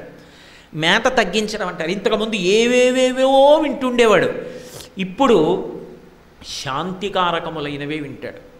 ఏదో త్యాగరాజస్వామి వారి కీర్తన వింటాడు, ఓ శ్యామశాస్త్రి వారి కీర్తన వింటాడు, ఓ అన్నమాచార్యుల వారి కీర్తన వింటాడు, ఓ మంచి భగవత్ సంబంధమైనటువంటి విషయాన్ని చదువుతాడు, ఏదైనా ప్రవచనాన్ని వింటాడు, పెద్దలు చెప్పిన మాటలు వింటాడు. చాలా జాగ్రత్తగా ప్రయత్నపూర్వకంగా సత్పురుషులు వీళ్లతో సహవాసం పోగొట్టుకోకూడదు అని ప్రయత్నపూర్వకంగా వాళ్ళ దగ్గరికి వెళ్ళి వాళ్ళ మాటలు వింటూ ఉంటాడు, జార విడుచుకోడు. ఇప్పుడు ఏవి ముట్టుకోవాలో వాటిని ముట్టుకుంటాడు. అవసరం ఉన్నా లేకపోయినా ప్రతిరోజు ఓసారి వెంకటేశ్వర స్వామి వారి మూర్తి దగ్గరికి వెళ్ళి 2 పాదాల దగ్గర ఇలా ముట్టుకోవడం అలవాటు చేసుకున్నాడు. ఓ కృష్ణ పరమాత్మ విగ్రహం ఇంట్లో ఉంది, ఆయన 2 పాదాలు ఇలా ముట్టుకోవడం అలవాటు చేసుకున్నాడు. ఓ పువ్వు భగవంతుడి దగ్గర పెట్టి తీసి వాసన చూడడం నేర్చుకున్నాడు. ఇప్పుడు స్పర్శేంద్రియాన్ని కట్టడి చేశాడు, మేత పెట్టడం తగ్గించాడు. ఏది పడితేది ముట్టుకోను, అలా కుదరదు. పూర్వం అలా చేశాను, ఇప్పుడు అలా ముట్టుకోను, ఇంకా మేత తగ్గించాడు. ఇలా పూర్వం ఏదో జాజిపూల దండ కొట్లో కొన్నాడు అని వాసన చూసి పట్టుకెళ్ళి భార్యకి ఇచ్చేవాడు, పెట్టుకోబోయ్ అనేవాడు. తప్పని నేను అంటలేదు. ఇప్పుడు ఆ జాజిపూల దండ తీసి ఇంటికి తీసుకొచ్చి అమ్మవారి పాదాల దగ్గర పెట్టి అది తీసి భగవతి ప్రసాదం పెట్టుకోబోయే అన్నాడు. ఇంతక పూర్వానికి ఇప్పటికీ తేడా ఎక్కడి నుంచి వచ్చింది? ఇంద్రియాల వైపు నుంచి మనసు దగ్గరికి ఎడుతున్నాడు. ఇది కట్టడి చేస్తున్నాడు. ఎప్పుడైతే కట్టడి చేస్తున్నాడో దీని ప్రభావం మనసు మీద పడుతూ ఉంటుంది. మనసు యొక్క విచ్చలవిడితనం తగ్గిపోతుంది. దీనికి ఉన్న గొప్పతనం ఏమిటంటే సంస్కారము ఉద్భుతమైందంటారు. మీరు లోపలికి ఏది పంపిస్తారో దాన్ని బట్టే మనసులోంచి స్మరణలు, కోరికలు పుడతాయి. నేను చూడకూడనిది అదే పనిగా చూశాను అనుకోండి, అదే పనిగా చూడకూడదంతా చూసి ఎవరో కొట్టుకోవడాన్ని, కింద మీద పడి గుద్దుకోవడాన్ని ఊరికే చాలాసేపు చూసి టీవీలో పనున్నా లేకపోయినా మల్ల యుద్ధం, కింద మీద పడి కొట్టుకోవడం, అది చూశాను. చూసి చూసి చూసి చూసి సాయంకాలం అయిందని స్నానం చేసి వెళ్ళి పూజ గదిలో కూర్చుని కళ్ళు మూసుకున్నాను. ఏం కనపడుతుంది నాకు చెప్పండి? కింద పడి మీద పడి గుద్దుకోవడం కనపడుతుంది. ఎందుకనంటే దీంట్లోంచి లోపలికి అది పంపారు, దాన్నే పట్టుకుందరి, అదే చూపిస్తుంది. భద్రాచలం కళ్యాణం చూశారు, నోరు మొయ్యి కూర్చో 2 గంటలు, పెచ్చ పెచ్చ వేషాలు వేయకు, ఎన్నో మాటలు తీసుకెళ్ళా సినిమాకి, ఇవాళ నా కోసం నువ్వు కూర్చోబెట్టారు. ఇప్పుడు ఏం చేస్తుంది? ఓసారి ఆవలించినా ఓసారి చూస్తున్నా. అందరూ అరిచి లేచి కూడా సంతోషంగా నృత్యం చేస్తుంటే వీడెలా పడుకుంటాడు? పడుకోలేడుగా. కాబట్టి మర్యాద పురస్సరంగా ఓ చోటుకు వచ్చామంటే ఎలా కూర్చోవాలో నేర్చుకుని కూర్చోవాలి. అంతేగాని మన ఇంట్లో పడుకున్నట్టు కుర్చీల్లో ఇలా పడుకుని కాదుగా ఉండవలసింది, ఎక్కడ ఎలా ప్రవర్తించాలో నేర్చుకుని ఉండాలి. కాబట్టి ఇప్పుడు ఏం చేస్తాడు? భద్రాచల కళ్యాణం అవుతోంది అంటే పరమ సంతోషంతో ఆ కళ్యాణాన్ని అనుభవిస్తాడు. ఇంతసేపు కళ్యాణం చూశాడు, ఇంటికి వెళ్ళాడు, దేని గురించి మాట్లాడతాడు? ఆ కళ్యాణం మంత్రాలు అవి నాకు అర్థం కాలేదు, కానీ వాళ్ళు అక్కడ సీతమ్మ పెళ్ళి కూతురాయనే, మన రామయ్య పెళ్ళి కొడుకాయనే అని వాళ్ళు అంటుంటే వీళ్ళందరూ కూడా అంటూ ఆడేసి లేచిపోయి సంతోషపడిపోతుంటే ఏదో నిజంగా సీతారామ కళ్యాణానికి వెళ్ళిపోయినంత సంతోషం వచ్చేసిందే అంటాడు. ఇప్పుడు ఏమైంది? మనసు మీద ఏం పడింది? దీంతో ఏం చూసావో అది లోపలికి వెళ్ళింది. రాముడి గురించి ఆలోచించింది, రామ అనిపించింది, సీతమ్మ అనిపించింది, భద్రాచలం అనిపించింది, ఓ పాట వినేట్టు చేసింది. పట్టికెళ్ళి అక్కడ పారేశావు శరీరాన్ని, 5 ఆ వస్తువు లోపలికి వెళ్ళింది. అలా ప్రభావితమైంది మనసు. పట్టికెళ్ళి కొట్లాడుకునే చోట పారేశావు, అదే ప్రభావితం అవుతుంది. మీకు నేను ఒక్క ఉదాహరణ చెప్తాను, మీరు పట్టేసుకుంటారు. దీపం పెట్టి అలా దీపం వంక చూసి ఒక్కసారి కళ్ళు మూసుకోండి, కదులుతున్న దీపాన్ని చూపిస్తుంది మనసు. మనోనేత్రం అంటారు. మీరు ఏవి లోపలికి పంపుతున్నారో వాటినే మనసు పట్టుకుంటుంది. మీరు లోపలికి వెళ్ళే ద్వారాలని అరికట్టేశారనుకోండి, నియంత్రించేశారనుకోండి, ఇలా ఉండదు మేత ఇక ఇవాళ నుంచి నీకు, నిన్ను లొంగదీయాలనుకుంటున్నాను, ద్వారములను నియంత్రిస్తున్నాను. కంటిగుండా కొన్నే వెడతాయి, ఇక ఇష్టం వచ్చినట్టు వెళ్ళ. ఒకసారి బిగదీశారనుకోండి తిరగబడిపోతున్నది త్రాచుపాములాగా. కొద్దిగా తగ్గించేస్తున్నారనుకోండి, మెల్లిగా దీని మీద ప్రీతి పొంది అదే వదిలిపెట్టేయడం మొదలుపెట్టేస్తుంది. ఇంకా కొన్ని ఎలా ఉంటాయంటే వదిలిపెట్టమనడానికి అవి మనం పట్టుకోలేదు, వాటిని అవి పట్టుకున్నాయి. కామక్రోధాదులను పట్టుకోకండి అని నేను అనడానికి, కామక్రోధాదులు నేను పట్టుకున్నాను, అవి నన్ను పట్టుకున్నాయి. ఇప్పుడు అవి నన్ను వదిలేయాలంటే నేను కాదు వదలవలసింది, అవి వదిలేయాలి. అవి వదిలేయాలంటే వాటికి నా మీద వైముఖ్యం రావాలంటే జలగన్ అన్నట్టుకుంది, నేను జలగనట్టుకోలేదు. జలగన్ నేను పట్టుకుంటే కోటేశ్వరారు జలగన వదిలేయండి అంటే వదిలేస్తాను. జలగన్ అన్నట్టుకుంటే కోటేశ్వరారు జలగ పట్టుకుంది, జలగన వదలమనండి అంటే వదులుతుంది అది. అప్పుడు ఏం చేయాలి? కాస్త ముగ్గుది ఇచ్చి అలా పడేసాను అనుకోండి, దానికి అసహ్యం ముగ్గు అంటే. చిచి వీడు ముగ్గేసాడని జలగూడి కింద పడిపో. మనసు రజోగుణతమో గుణాలతో కూడుకున్నటువంటి ప్రకంపనలను ఎందుకు విడిచిపెడుతుందంటే సత్వగుణం వైపుకి తిరిగావు, అది భగవంతుడి వైపుకి తిరిగితే వదిలిపెట్టేస్తుందండి. అప్పుడు అది ఏం చేస్తుందంటే లోపల నుంచి ఏం వెడుతున్నాయో, కంటి గుండా లోపలికి ఏం వెడుతున్నాయో దాన్ని పట్టుకుంటుంది. అప్పుడు అంటుంది, ఒకసారి భద్రాచలం వెళ్ళి సీతారామ కళ్యాణం చేయించుకొద్దాం ఏంటి, ఇక్కడికి వస్తే సీతారాముల మూర్తులు కళ్యాణం చూసాం, నిజంగా ఆ గోదావరి నది ఒడ్డున కొండ మీద రామాలయం, సీతారాముల కళ్యాణం, నిజంగా వచ్చిన రథం లోపల చూస్తే ఎంత గొప్పగా ఉన్నాడే. వామాంకిస్థిత జానకీ పిలిల సత్కోదండ దండంకరీ చక్రంచోద్భగరీడ బాహుయుగళే శంఖం శరం దక్షిణే బిభ్రాణం జలజాతపత్రనయనం భద్రాద్రి ముద్రిస్థితం కేయూరాది విభూషితం రఘుపతిం సౌమిత్రయుక్తం భజే. అందుకని మనం ఓసారి భద్రాచలం వెళ్ళి కళ్యాణం చేసుకొద్దాం, ఇవన్నీ కూడా చూడొచ్చు, ఒకసారి గోదావరి స్నానం కూడా చెయ్యొచ్చు. ఇప్పుడు ఏమైంది? నువ్వు ఏది చూసి లోపలికి పంపావో దానిని బట్టి మనసు సంస్కారాన్ని పొంది కోరిక కోరింది. ఇప్పుడు ఎటు తిరిగావు? ఓ పుణ్యాన్ని మూట కట్టుకోవడం వైపుకి తిరిగావు. ఎలా?